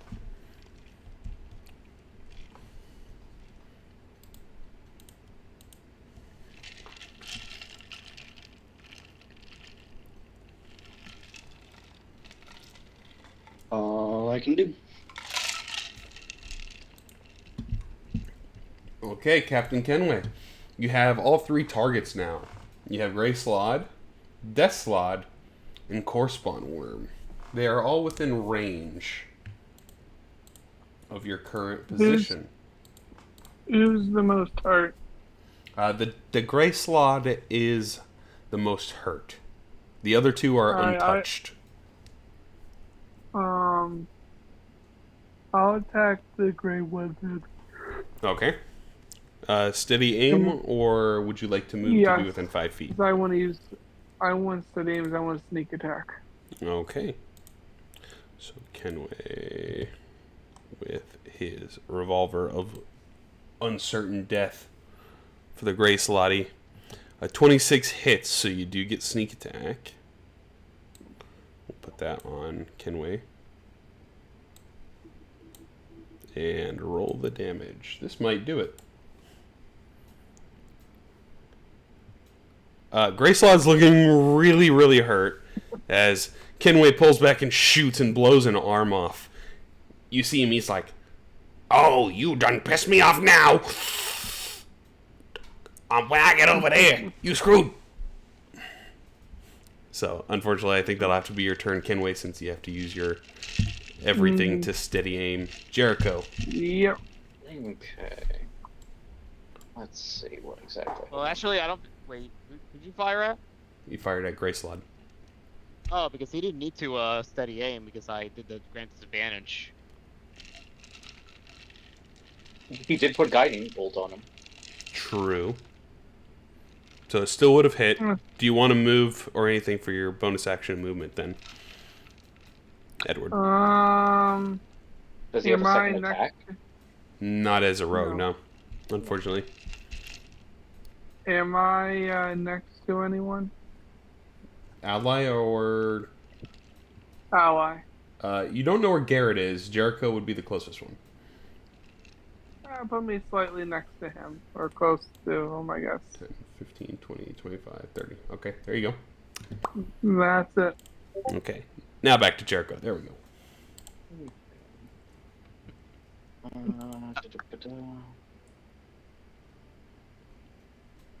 Sorry, just reading. No, you're good.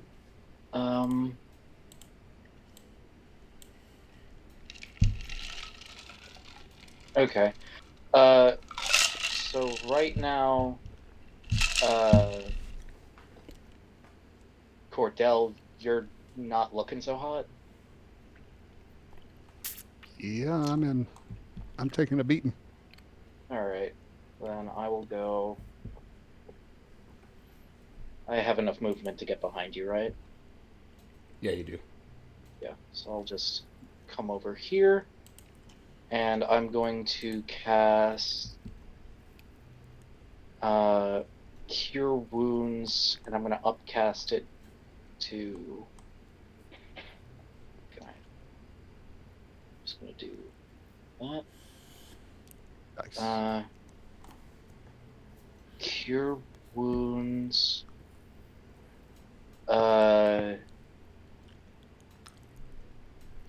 do I upcast?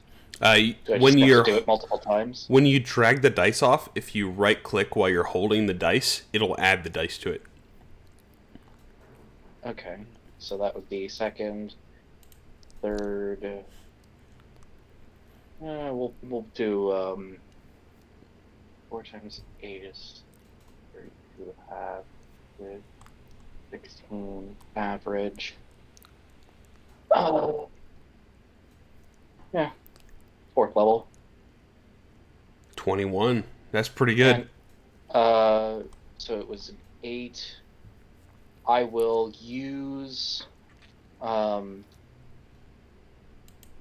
empowered healing. So I'll spend a sorcery point to re-roll the 2 and the 3. Okay. So that would be, this Nice. is an 8. 2d8. Yep. Yeah. Oh, for a 2 and a 1. It got worse? No, God damn it. we'll leave it as it is. Alright. It got worse by 2 points. That's weird. What are the odds? Below average. What are the odds though that the 3 just turns to a 1? Thank you very much. Yeah, All right, Lewis, I have found the new character who can hide behind me during combat. Sorry about that. Let's see, is there anything else I can do? No, that's an action.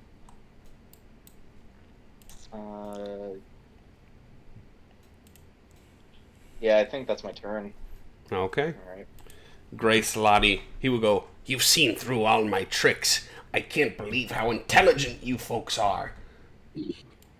He's going to hop over here, 5, 10, 15, 20, 25. And he's going to go, "But how intelligent are you for seeing this?" And he's going to jump through the portal. "Later, bitches." And he's going to disappear.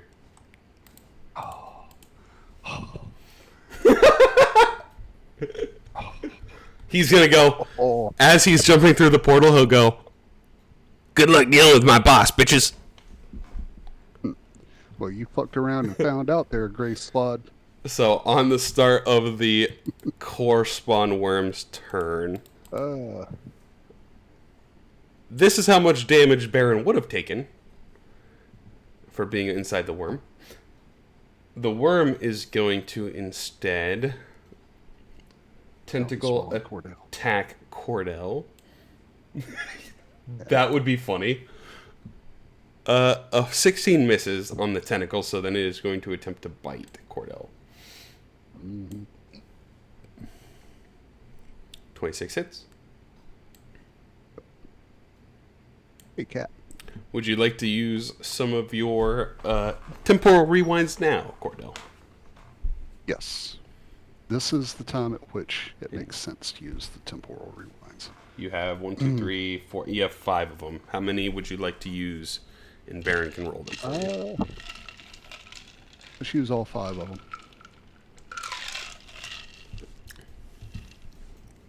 Okay, 18 back, and you will make a dexterity saving throw to not be swallowed. Okay.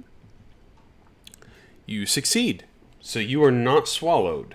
You are just currently bitten by the worm, and you kind of dodge out of the way. That will be the worm's turn. We'll cycle back around Cordell.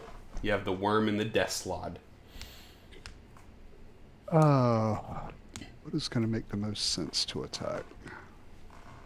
Death slot or worm?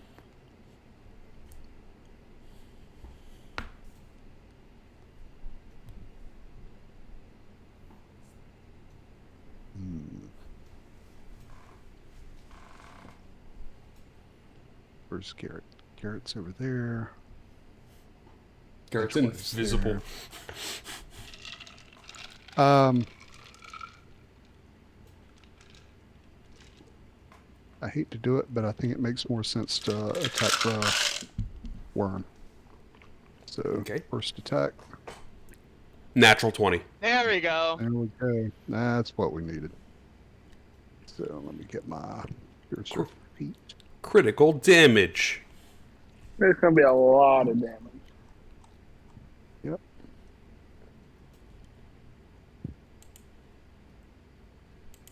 Hang on. 26 damage. And since the DC or the level of damage that the worm need to take has been reduced, since there is a wall of force in its stomach, it's going to roll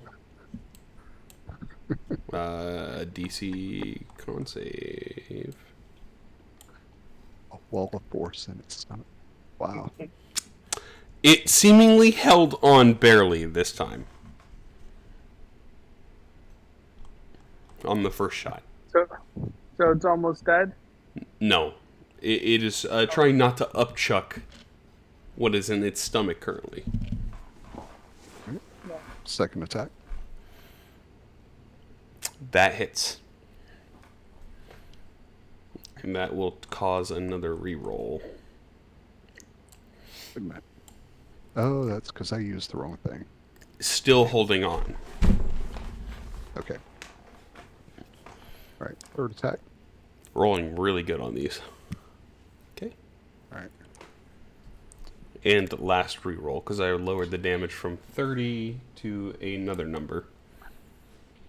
A 2 plus a 10 does not do it, as the correspond worm throws up Baron, who lands on the ground surrounded by a bubble of energy.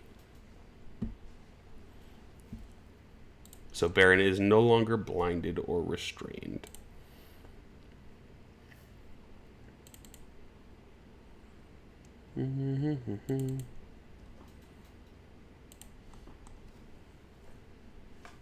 Cordell? Alright, so that was my 3 attacks. I was just looking at something.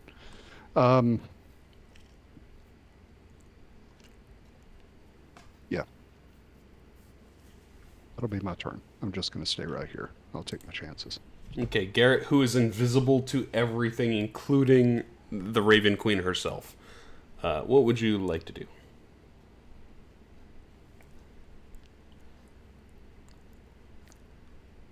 So right now the death slot does not have a wall of force surrounding it, He does not know. because Baron. Baron cast it on himself. Yeah, that's really smart. Then I'm gonna take advantage of the opportunity and Scoot forward a little bit, Lewis. yeah, I'm going to attack the death slot. Okay.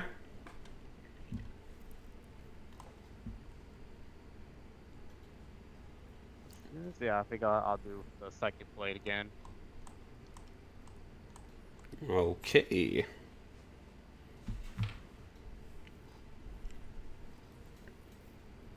Oh, almost a 20. That does hit, and you do get sneak attack.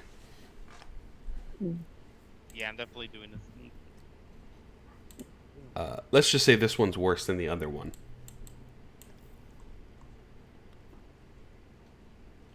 Low rolls. He takes your hit and he flexes. He's like, "You thought he was the leader, didn't you?"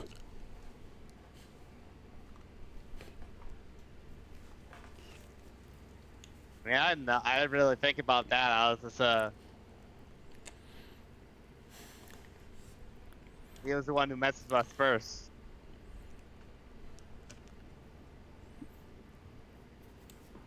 Well, see ya. So I'm gonna See ya. hop on Statsu's head here, and I'm gonna hide again. My bonus action. Okay.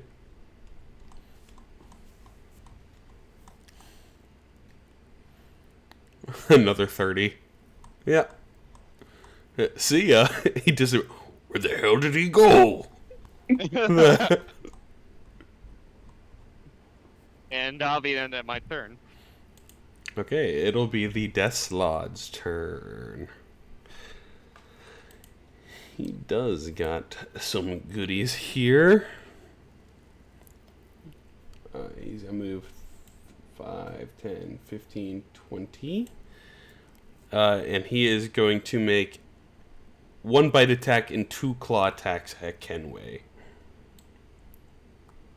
First bite attack. 13 misses, unfortunately. Claw attack. 26 hits. Kenway. Half it? Okay. So I'll just roll here and then I'll put half the damage. Half of 15 is 7. So you will take 7 damage. Necrotic damage. Yeah. In the last claw attack. Say 14 misses, unfortunately. And this one does not trigger a special ability. Lair action. So, before, when the Grey Slot was here, it seemed to be that he was the one channeling the lair. However, it was the Death Slot all along. As you're going to see energy sapped from your friend that has been dangling in here for longer than you probably assumed he was going to be. So he is going to take an undisclosed amount of damage. Is that Edgeworth? Yep. So Edgeworth is going to take some damage and start bleeding as the life is sapped from him again. And it is going to... Someone roll a d10. Reroll on a 10. This is the level of spell it's going to cast. And should I be able to see how much damage he's taken on the combat tracker? Yes, but unfortunately, there's no way of stopping that, unfortunately. Okay. Yeah. So go ahead and someone roll a d10. This is the level of spell it's going to cast. 1, 1, 1, 1, 1, 1, 1, 1. Everyone's afraid to roll it. 6, 6, I 6, can't 6, 7. Alrighty. So, God damn it. fun. There is a fun 7th level necrotic spell. God Uh, damn it. there is a fun 7th level necrotic spell, unfortunately. So let's say, can we? I'm gonna roll a d4 here. It's gonna re-roll on a 1 or on a 4. 1 is Cordell, 2 is Jericho, and 3 is Kenway. That is a 4 re-roll. That is a 1 to Cordell. Cordell, from the center of this sphere, I need you to make a Constitution saving throw as a black wave of energy shoots out towards you. Ooh, that sucks. That is a success, though. So you will take half of this damage, and it is... it's 30 plus 30 is 60, reduced down to 30. As you get hit by this beam, you feel like if this drops you to 0, you become a zombie. As you are hit with a finger of death from the I'm so sorry. portal. That is the lair action. We'll go to Baron. Fucking layer. All good. Part of the game. To be fair, you guys are kind of 5 years kicking their ass ago, too. I may not have said that. His fucking lair. Whose turn is it? Oh, it's Baron's Baron. turn. I will Baron is clutch. bonus action. Use a 4th level to get 6 points back. Okay. Font of magic.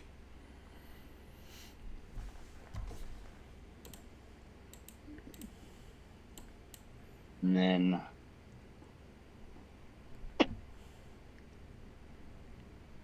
I will use 3 of them to get rewind on me. Okay. Stay on the wall of force for me. Staying in the wall of force. Okay. What?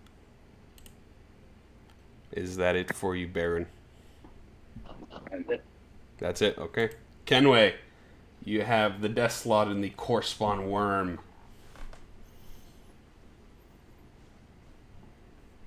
Hold on 1 second.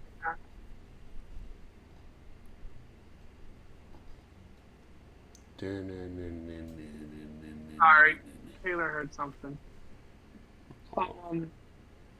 I will go. Are they both the same, about same distance away? You are standing 5 feet from the death slot, who was attacking you previously, and you're about 20 feet away from the worm, the giant worm. I'll shoot the frog. Okay. So you do get, without having to move, you do have panache, or you do get your sneak attack as being a swashbuckler. Okay. So you don't have advantage, though, if you would like to steady aim. But I will like to study aims. I want advantage. okay. I ain't gonna move anyway. Revolver of certain death. As an 18 barely hits. So we'll put this on Kenway. And Also, just to remember, Pat, I have my tattoo on. you did not if use I- it beforehand, though. You have to activate I it. did. Yeah, you have to activate it. I thought it was automatically activated from the last combat. It only lasts a day. Oh, never mind then. I thought it was automatically. I don't see my inventory. Sorry, Okay. bud. So you did 43 damage to the death slot, though. So He deserved that. that's pretty good. And unfortunately, that is your turn. So Jericho. Mm-hmm.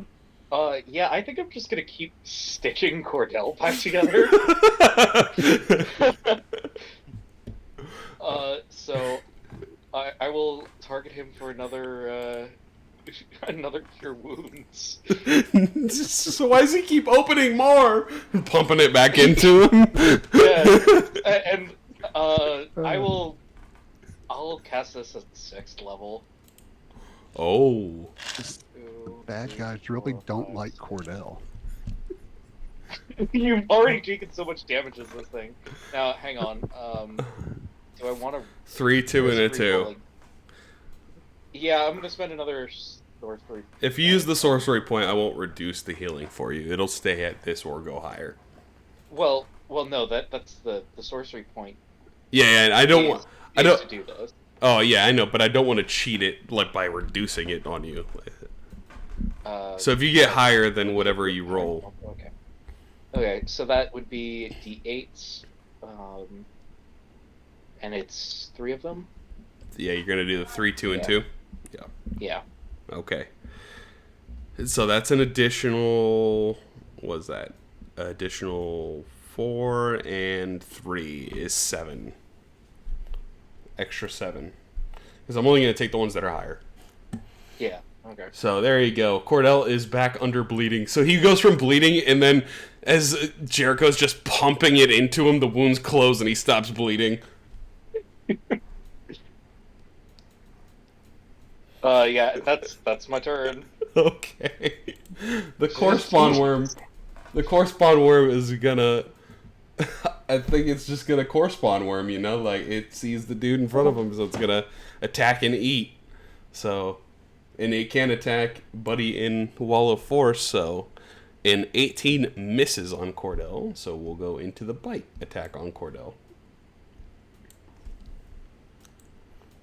And a 17 misses as well. That will be the correspond worm, as it is not going to attempt to move. So we'll cycle back to Cordell as I get some more musica. Cordell, to me, it sounds like it's time to action search. Well,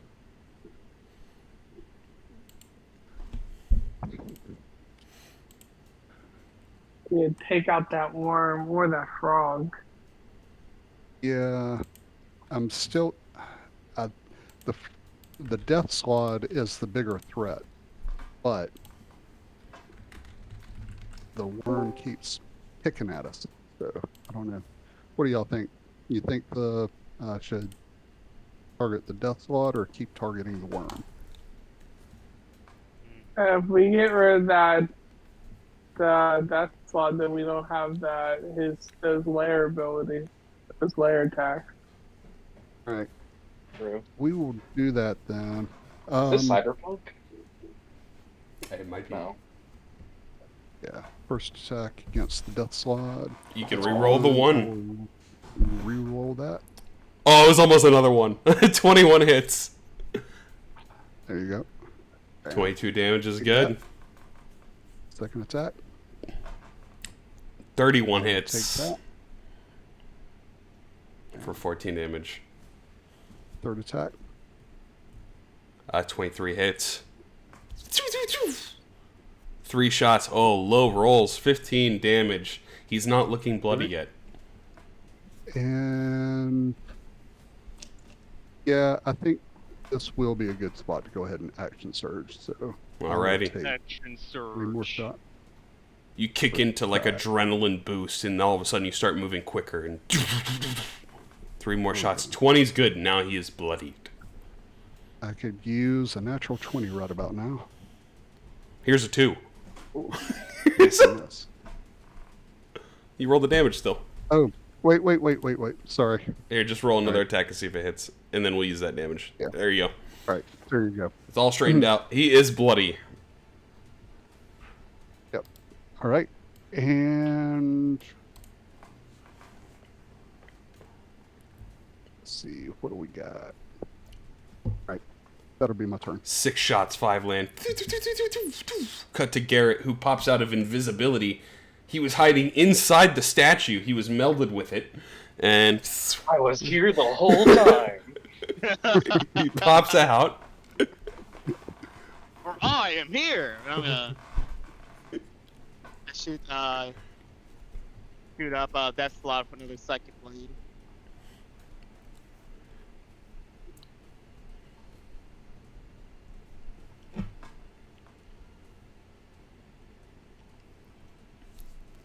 Uh, 29 hits indeed. Nice. Yes, I will sneak attack. You sure? Good damage. 25 damage. Psychic. He's like, you make my brain hurt. Well, you're hurting my friends, and with a thing, I'm gonna use my bonus action to hide again. He's gonna look at you. He's like, don't you hide from me, little man. And then you go ahead and roll a stealth check. As he says, "Don't you hide from me." He's like, "Where the fuck did he go?" Huh, must have been the wind. He starts looking behind him. He's like, "That little man is everywhere." So is that your turn, Garrett? Yeah, that's my turn. Okay. That's Slot's turn.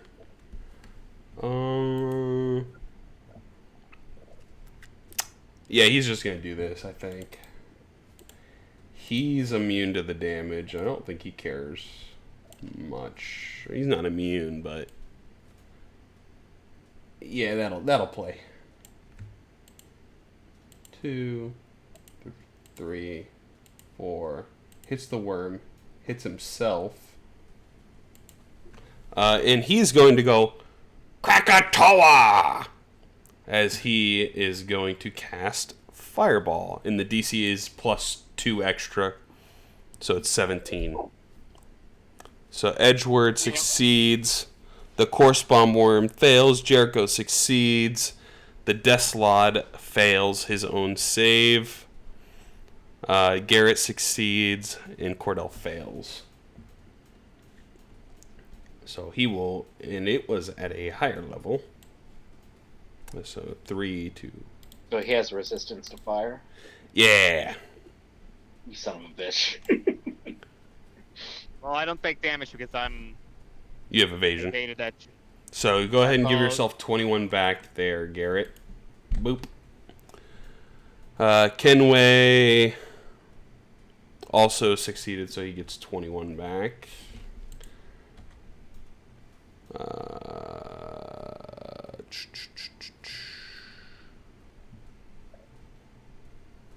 Corresponding Worm is immune.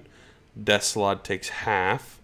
Cordell failed and took 42. Jericho took half. And Kenway took 0. Okay. There we go. Lair action. So you already applied the damage? Yep. Alright. So, lair action.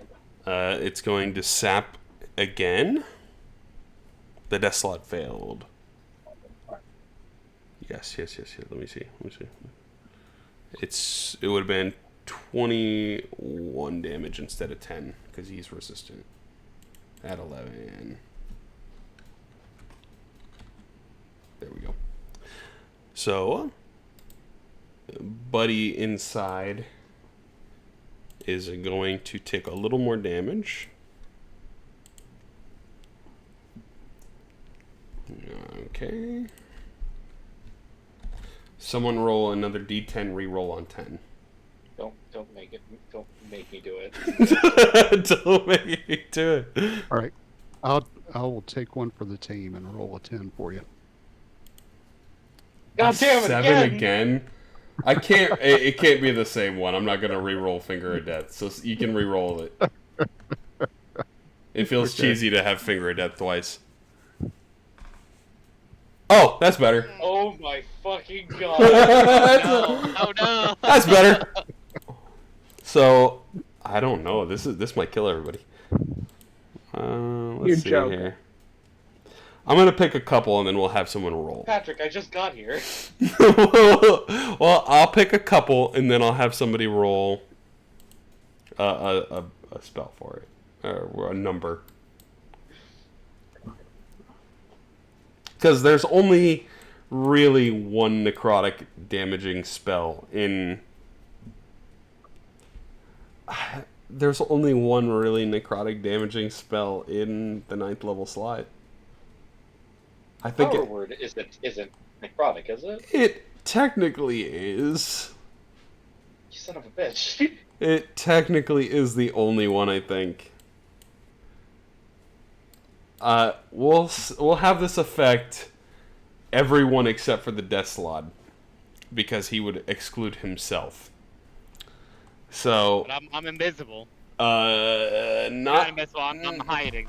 Not to the portal, unfortunately. The portal doesn't need to see you. So. Can I take half damage? Not from power word kill, unfortunately. So. Oh, of course. 1, 2, 3, 4, 5. Just don't let it be me, please. So there's 6 of you. Someone roll a d6. That is part of it, though. So if it does hit you, Baron, it doesn't affect you, but you're still included in the roll. 3, 4, 5. Yep, 6. The correspond is the 6. So go ahead and roll a d6, someone. And this is who is hit with power word kill. Don't be mean, please. Whose number's who? I'm going off a combat tracker from top to bottom. Okay. Who wants to So roll the number d6? 4? Yeah, I don't think any of us will survive it. No one will, but you guys do have Revivify. There's a 1. Yeah. Cordell, Go, Cornell. do you have any momentary last words? Man, the game really hates Cordell. Yeah. I fucked around and found out. Cordell is definitely in the bucket tonight, as the power word kill emits like a flash of light, like a flash of a camera from the portal, and Cordell just falls on the ground. Fuck, my meat shield! Cordell, as you fall unconscious from the lair action, passing on from the power word kill, you are immediately greeted by a woman with black wings, like that of a raven. And she goes, "I'm sorry that it came so soon, but it is a very dangerous adventuring act, don't you think?" Yeah. On the bright side, I've got a thing for brunettes. What are you doing tonight for dinner? My hair is black, unfortunately, Thierry. If you're okay with that. You can dance with death. That's what it looks like is happening. Your friends are going to try to pick you up soon. We'll see if they succeed. Well, they're my friends. I have faith in them. She'll just put her hand gently on your cheek as she starts walking back towards Shadowfell from this ethereal plane that you're standing in. Okay. So, Baron, it is your turn.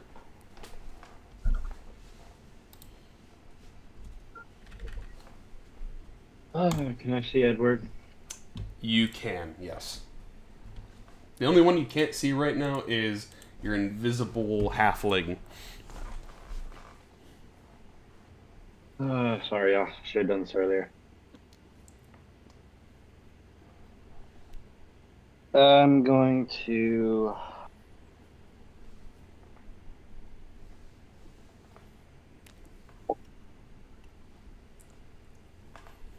drop the orb and twin cast Chaos Warp.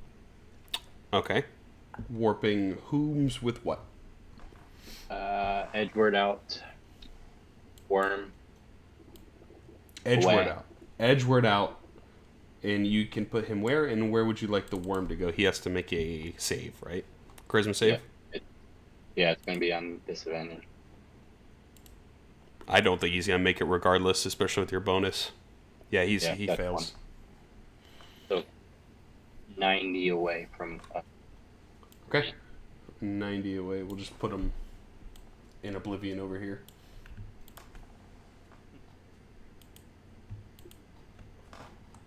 That is So you 90. just chaos to warp the worm away? And Edgeward out of the portal. So the portal can no longer be used for the spells. And where would you like Edgeward out? Close to us. Okay. So Edgeward, this portal is no longer capable of spells. Only chaos.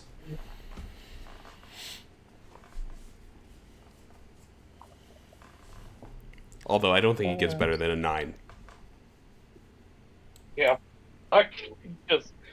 Yep, here's a power word kill.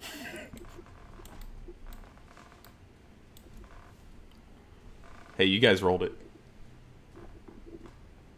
No, I rolled it. I killed myself.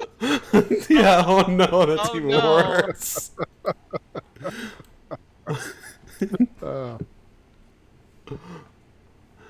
So, Baron, that was your action. As the worm is now floating in the distance, and it can seemingly fly as well. It can seemingly fly. Where the hell did it go? Oh, it's all the way over there. As the worm is off of the map, flying back towards you guys currently. The That worm gives us doesn't time to believe in kill the gravity frog. either. It doesn't believe.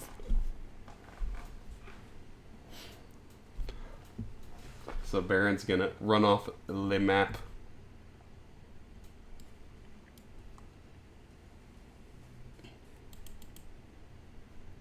Use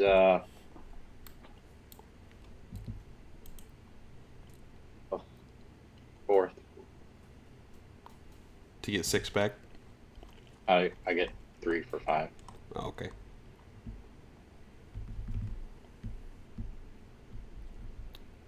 I think so. That is it. Shit, this moved me by accident. Okay. Playing Edward. around with the camera thing. I'm gonna just shoot the frog again. Okay. Steady Because aim. he's the only one near me now. Steady aim. Okay.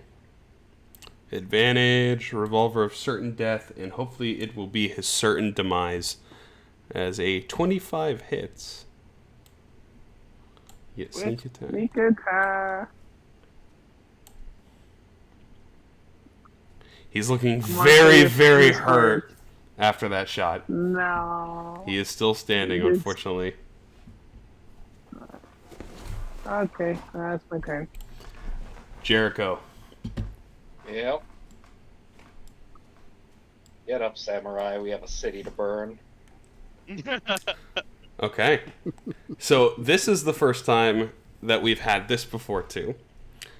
After the whole thing with the Raven Queen has happened in this campaign.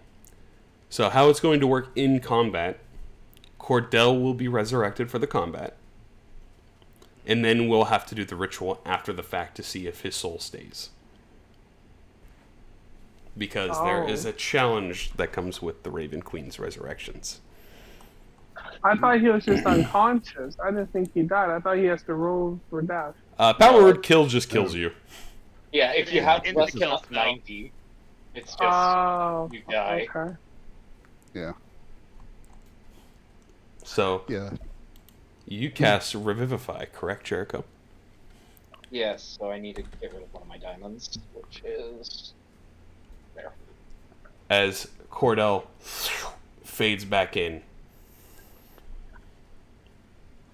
And the diamond is plunged into Cordell's chest and disappears. Adrenaline. And that's my turn. Okay. Good turn. The worm is going to dash, and it is going to move. It's 60 feet. It's going to move. I think it's going to come all the way over here. It's going to burrow into the earth and then pop up right on the other side of Kenway as it's part of its action. And that'll be its turn. Cut back to Cordell, who is awake with 1 hit point, prone on the floor currently.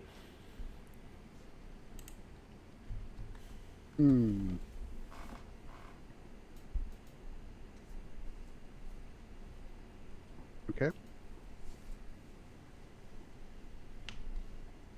I am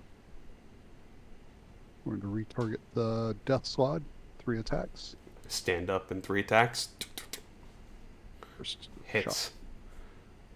Yeah. How would you like to do this? Second. Oh. Yeah. I just don't even have any quips. I'm just going to stand up off the ground and, cap his ass. As you do One that, good shot. you shoot. The spawning stone starts to slow down, and the portal fades. No magic is seemingly emanating from the portal currently, as no one is harnessing chaos in the plane. You see some of the lightning in the distance is stopped, and some of the generation and disappearance of the earth in the distance is also stopped, as the death slot and the lair action are now out of the combat. That was your first shot there, Cordell.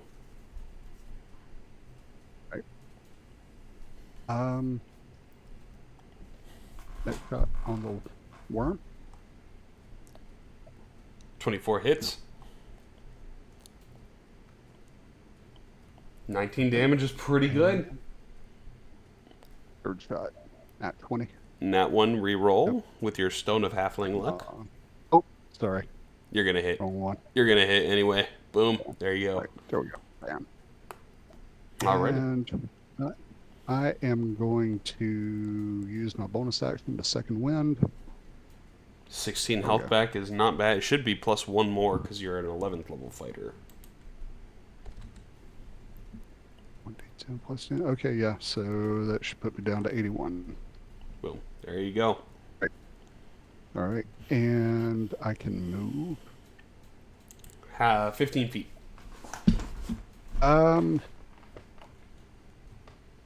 Fuck it. I'm just going to stay here. Okay. I got a backup plan if that worm decides to attack me and swallow me. Okay. That your turn, Cordell. That is my turn. Garrett the Hidden Man. The worm flew right past you. He didn't know. Thank you, Jericho. Appreciate it. Alright, so Yeah. going to A little bit Yeah, more yeah. intense than I was expecting. Welcome. for real. Alright, let's see if I can try to finish this thing off. Some attacks here. So I guess I'll Psychic Blade. At advantage.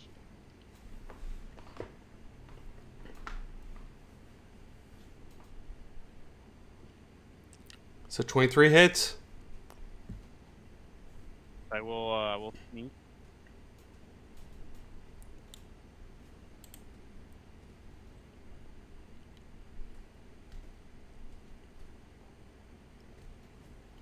Hang on.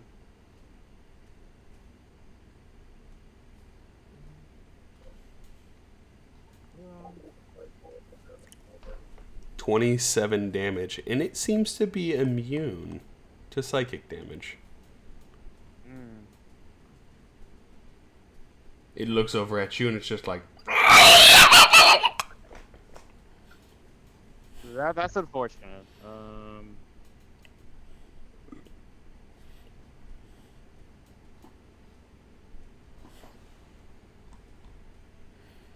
My options here.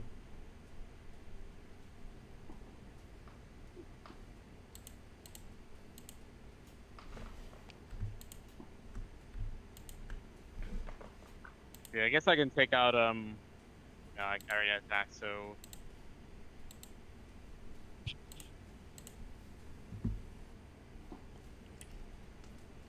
yeah, I think my best plan is to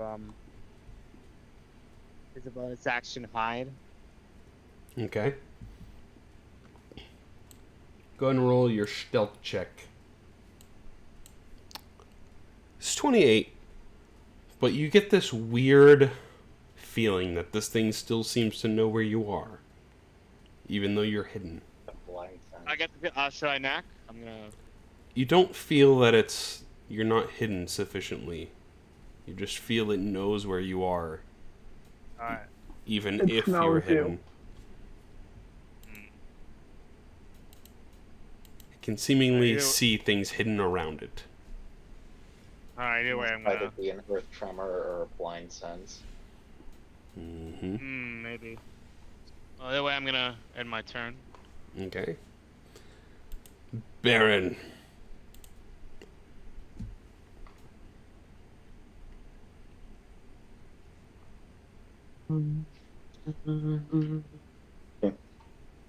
I'm going to.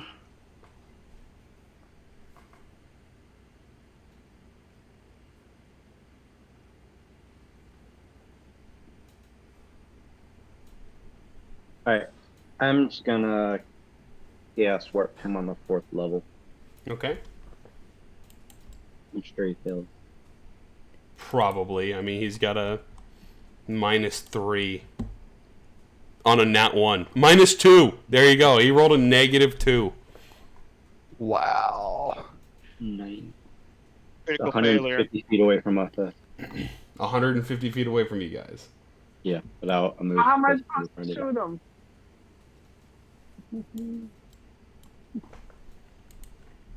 front. Keep it going, apparently. Keep it going. 10 more. Yep. There we go. Yeah, he's in Oblivion now. Also, go ahead and roll 8d6 for me.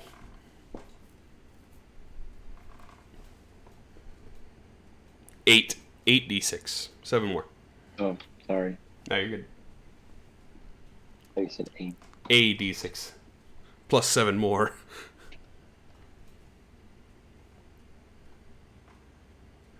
As you chaos warp him, and he fails so terribly, you feel a little bit of the own chaos of this area. And as he appears out in the distance, you see a bolt of lightning streak out towards him and nail him, taking the additional damage. Feeling like you, too, have the capability of harnessing some of the chaos here.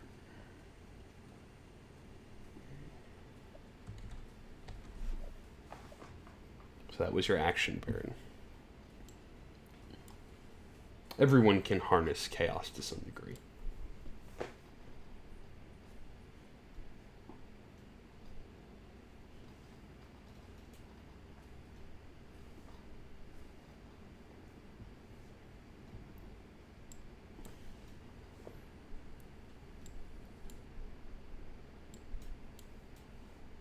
So, Baron, anything for your bonus action?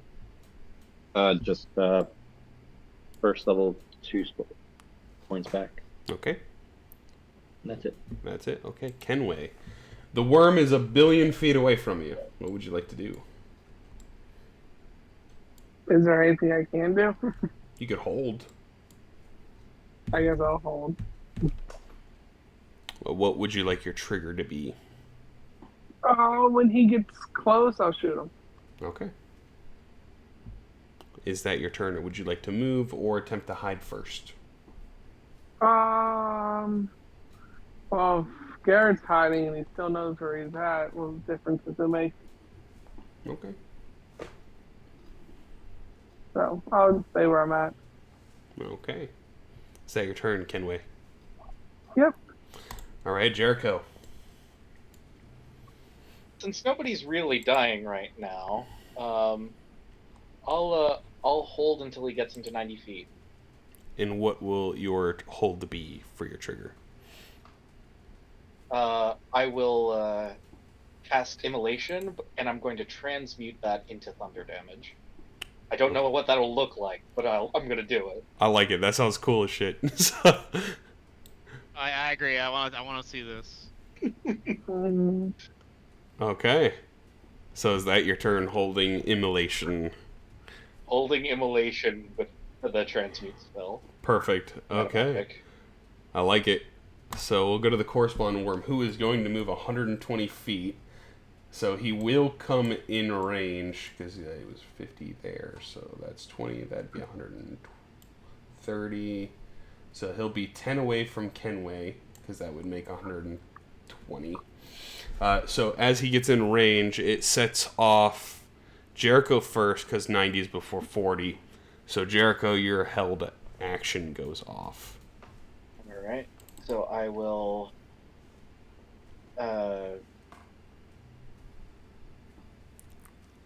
let's see, I guess cast?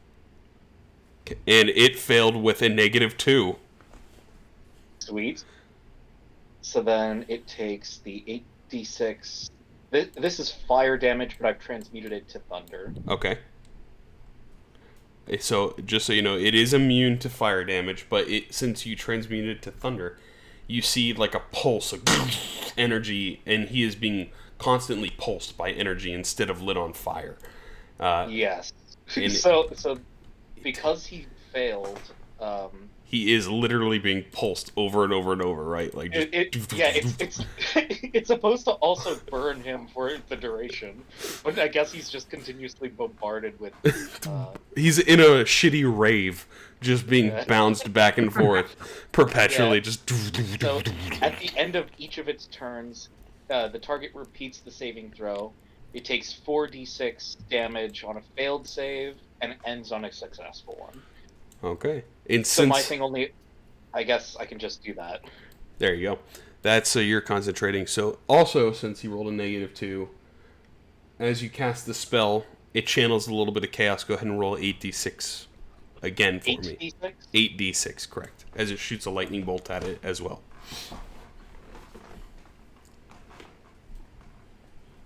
That's So your thunder is bringing the lightning. Thunder. 31 additional. Da-da-da-da-da-da. It is bleeding. And unfortunately, that is the end of its turn, so it will make another dexterity saving throw to try to end the spell effect. Which a 9 fails, so it'll take an additional 4d6 thunder damage. So go ahead and roll another 4d6. Da-na-na-na-na. Wow, okay. It is looking pretty hurt. I mean, it's beyond bleeding. You guys have dealt over 200 damage to this thing at this point. So that will be its turn, bringing it back to the top to Cordell. Wait, don't I shoot it because it's Oh, yes, in you my do. hold? You do. Correct. It follows to Edward's triggered hold. So you make an attack, Kenway? Mm-hmm. Do I get sneak attack? It is not within 5 feet of you, and you were not having advantage, so unfortunately, no. Okay. Nat 1, would you like to use Lucky? Yes. Lucky feat. As an 18 on the dice for a 30. For, almost max damage. 23 onto the worm. Worm's looking really hurt. So that would be your held action there, Kenway. So we'll go to Cordell. Alrighty. 3 shots on the big ugly worm. First shot. First shot, 25 hits. 21 damage. It kind of reels back in pain as you shoot one of its tentacles off. Sure could use a natural 20. 18 hits, though. 19 damage. It's looking real rough. On that 20. Here's the 3. 15 misses, I'll give him a- unfortunately. I'll give him a lucky roll. He's giving you a lucky roll. You do get a reroll then if you want. Ooh, 1 reroll. Alright. I'll take it. At 20. 25 hits, though. That's a hit. There we go. 19 damage. Still good damage. It's looking real rough. Thank you, You've sir. almost done 300 damage. Hold on a second. Okay, so that takes an action. Nope, I will. That was my action. I will hang out here where I'm at. Okay. Garrett. The worm's looking real rough.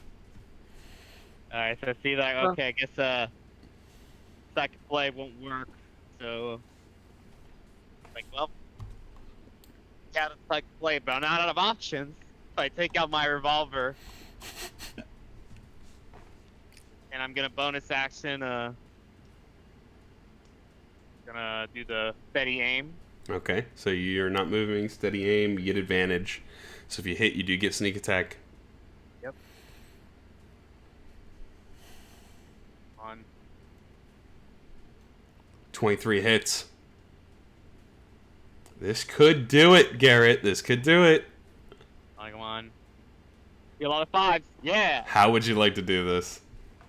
Alright. I can see so I'll continue to fire and same as Edward and plus the whole lightning really cool lightning attack that Jericho did. With rim banged up and I'm like that's like, alright. Can't do that, I'm not out of options and I pull the revolver and aim right at its like head or face or whatever. Fire right there to die. As you fire through the worm,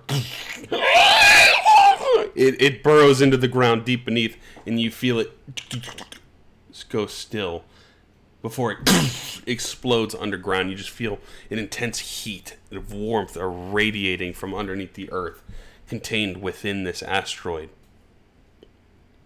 And you all are out of combat. Yay! Unfortunately, We though, saved Edward, but now Cordell goes.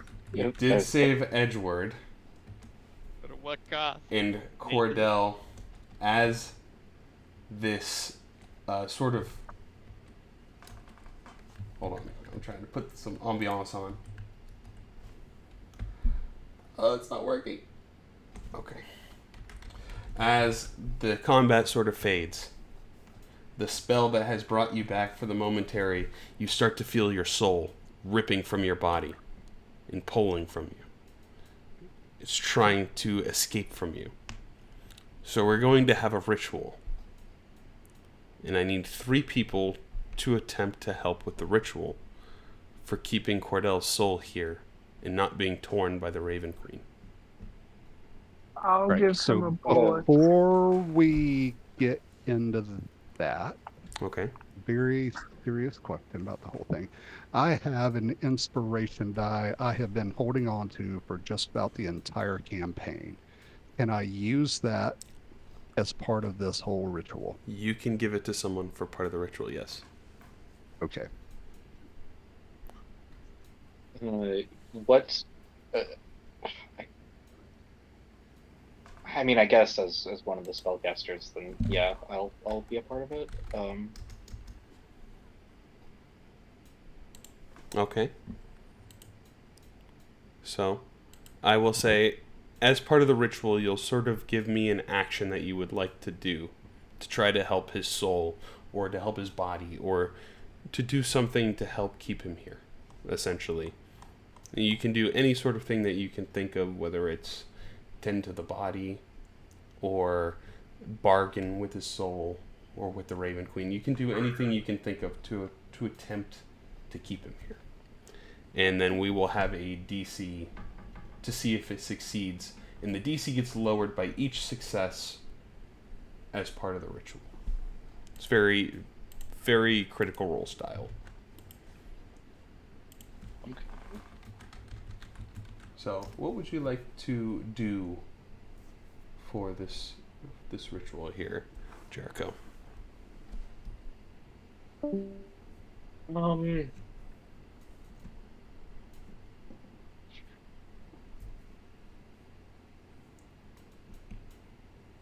Do I get a sense that using my healing magic would help at all, or is it something beyond that? It could.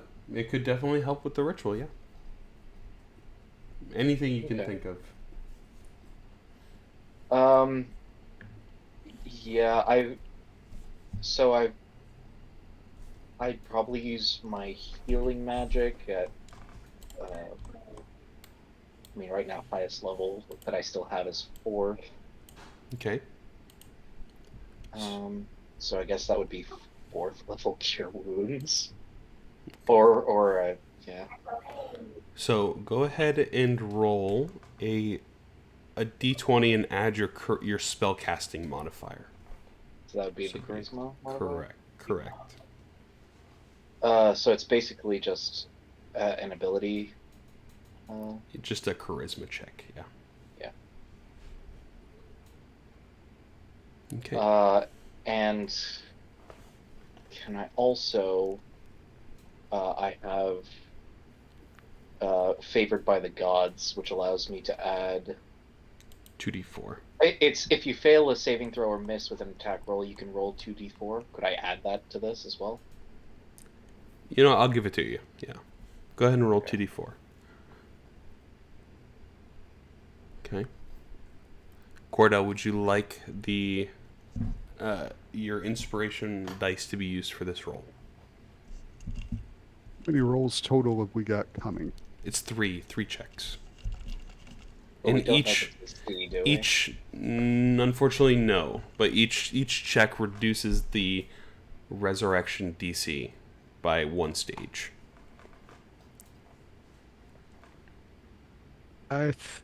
think it's going to make the most sense to hold on to that.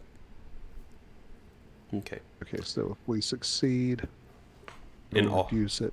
Second time, it'll reduce it again. And the third time, it'll reduce it the most that it can, depending on if you succeed all 3 checks. Yeah.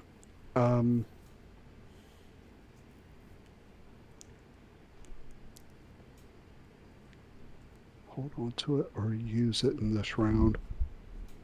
I'm just trying. And then Edward also has one more lucky roll, by the way. If Edward wants to use the lucky roll. All right. Yeah. I likely will have Let's go one ahead. left. Yeah, we've got the lucky roll in the back. I'll go ahead and give this inspiration die to somebody. Who does it make the most sense to? Baron or Jericho? So Jericho just rolled his first check and got a 16 total, if you think that's enough or not. Okay. Yeah, I think we will be good there. Okay. So, Edward, do you feel the same, or would you like to give a lucky roll? Or hold it for the next check? If Cordell thinks he's good, then I will hold it. Okay. So, Jericho, as you cast your spell, expending the spell slot and healing Cordell's body as he's starting to fade, some of the wounds close up.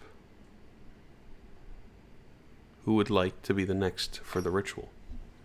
Baron, Edward, Garrett. I'll give him a bullet, and I will tell him he's not out of bullets yet. oh, love it. I like it. So you will go ahead and make give me a persuasion check. I think would make a good. You're sort of bargaining with the soul fading. So the good part for this is the lowest he could roll is a 20. Jeez. So a 29 succeeds. Pretty undoubtedly. So you know you at least have one success. Alright. As the bullet lays next to Cordell's body as his eyes are starting to slowly close, you can feel a little bit of energy and light ping as some of the spirits are surrounding. So Garrett or Baron, who would like to contribute last to the ritual?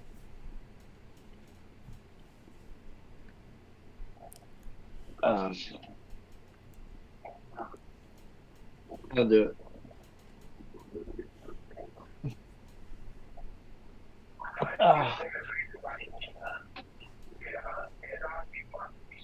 Can I gain spell slot back real quick? Yeah. Alright, I'll do that, and then I'll cast Greater Restoration. Greater Restoration?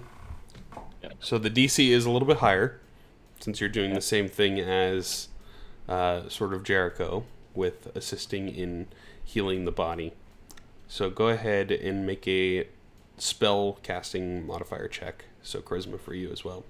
And the DC is a little... Could I cast guidance on Baron? Yes, you can. Okay. So he gets a D4.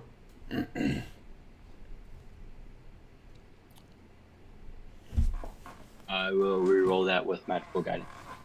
Okay. Nice. That's better. And you roll a D4.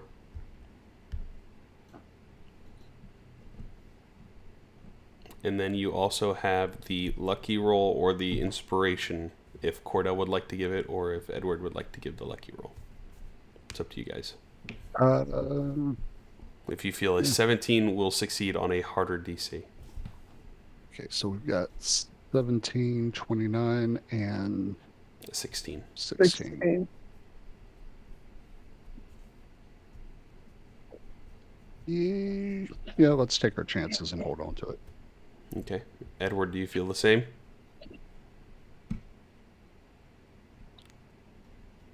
If I give him the lucky roll, he has to use the lucky roll result. Correct. Well, only if it's higher. Only if it's higher. Well, if it's higher, then I'll give it to him then. Well, you have to choose to give him the lucky roll to do the reroll.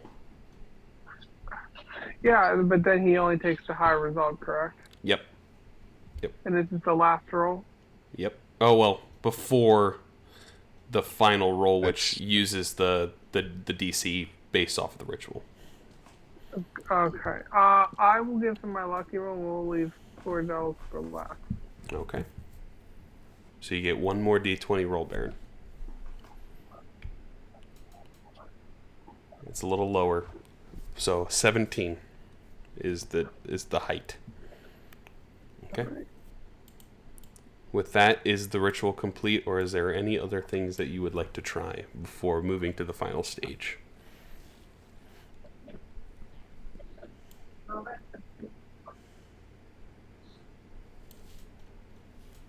I don't have anything else I want to try.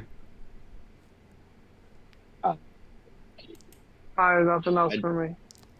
I do. What would you like to do, Baron? Maybe. Okay. Section from evil and good.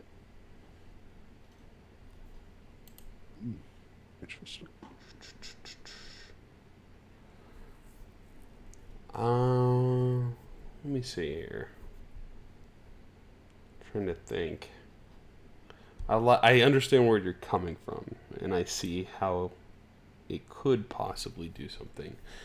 Go ahead and give me one more D20 roll, and then the ritual will be complete. Now, she is a god, technically. Okay. With that, the ritual fades, and we're going to have one last roll from Jericho. Jericho, I'm going to tell you what the DC is based on the successes and fails of the ritual. Yeah. The DC starts at 25, and it is reduced by 5 for each success. There was only one success. So the DC is 20, but there is a wiggle room for failure. If you get between a 15 and a 20, his soul gets torn in half and spread somewhere else in the planes of existence. And then we gotta go hunting for him. Correct. Cool. If you get a 20, or if you that would be, excuse me, it would be 15 to 20 is a degree of success. Anything higher than 20 is a failure. So you essentially need lower than a 15 to keep him here now. And you're going to roll a d20. Wait, I'm rolling golf rules? Or Essentially. Sounds like Yeah. Because 20 is what you need. Or, my brain is not working today, is it? So 15 to 20, his soul gets torn. 20 or higher, he lives. Anything lower, he dies. That is correct. Yeah. Okay. That's what Okay? Okay. My brain is getting all confuzzled up. So what you're going to do is you're going to roll a d20. So I need to And it'd be like making a spell attack. So you're Okay, going to so add my your charisma? proficiency and your charisma. So it should be plus 9. You know, I cast guidance on Jericho. You can. Okay, I'll definitely do that. So should I just roll the ability check for charisma, or We'll just say roll a d20 and we'll add 9. Does a save? Cordell's thing work on this? Yes, it will. Alright. Natural 20. who Oh, needs yeah, there you go. Hey, don't beat it. 29. That's what we needed. Roll a d4 too.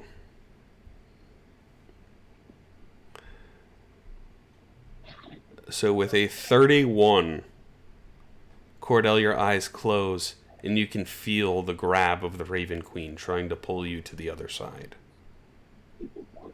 And as she's tugging on you, all of a sudden it's like her hand slips and lets go, and then all of a sudden you wake up and you're back here.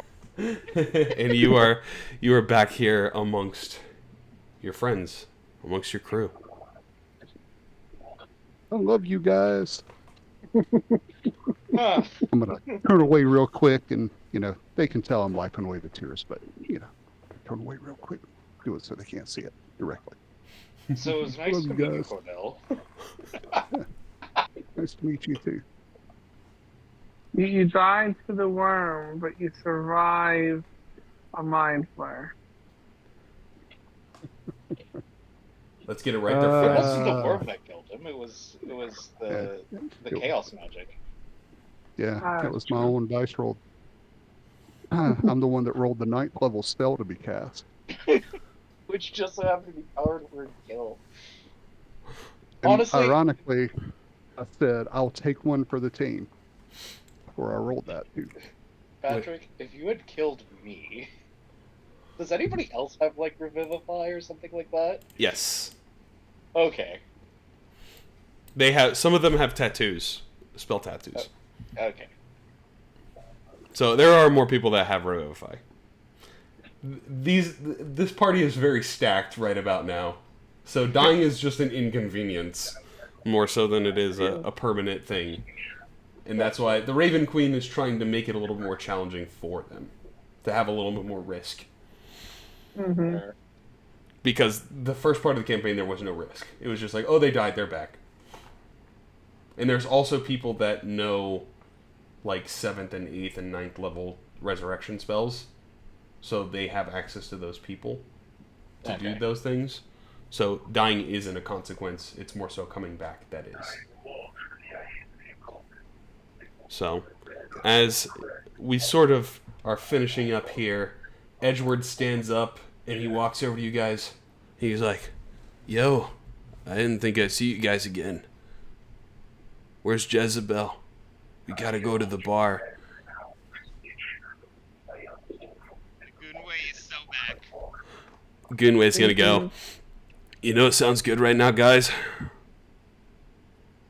A glass of milk. And that's where we're gonna end the session, guys. It's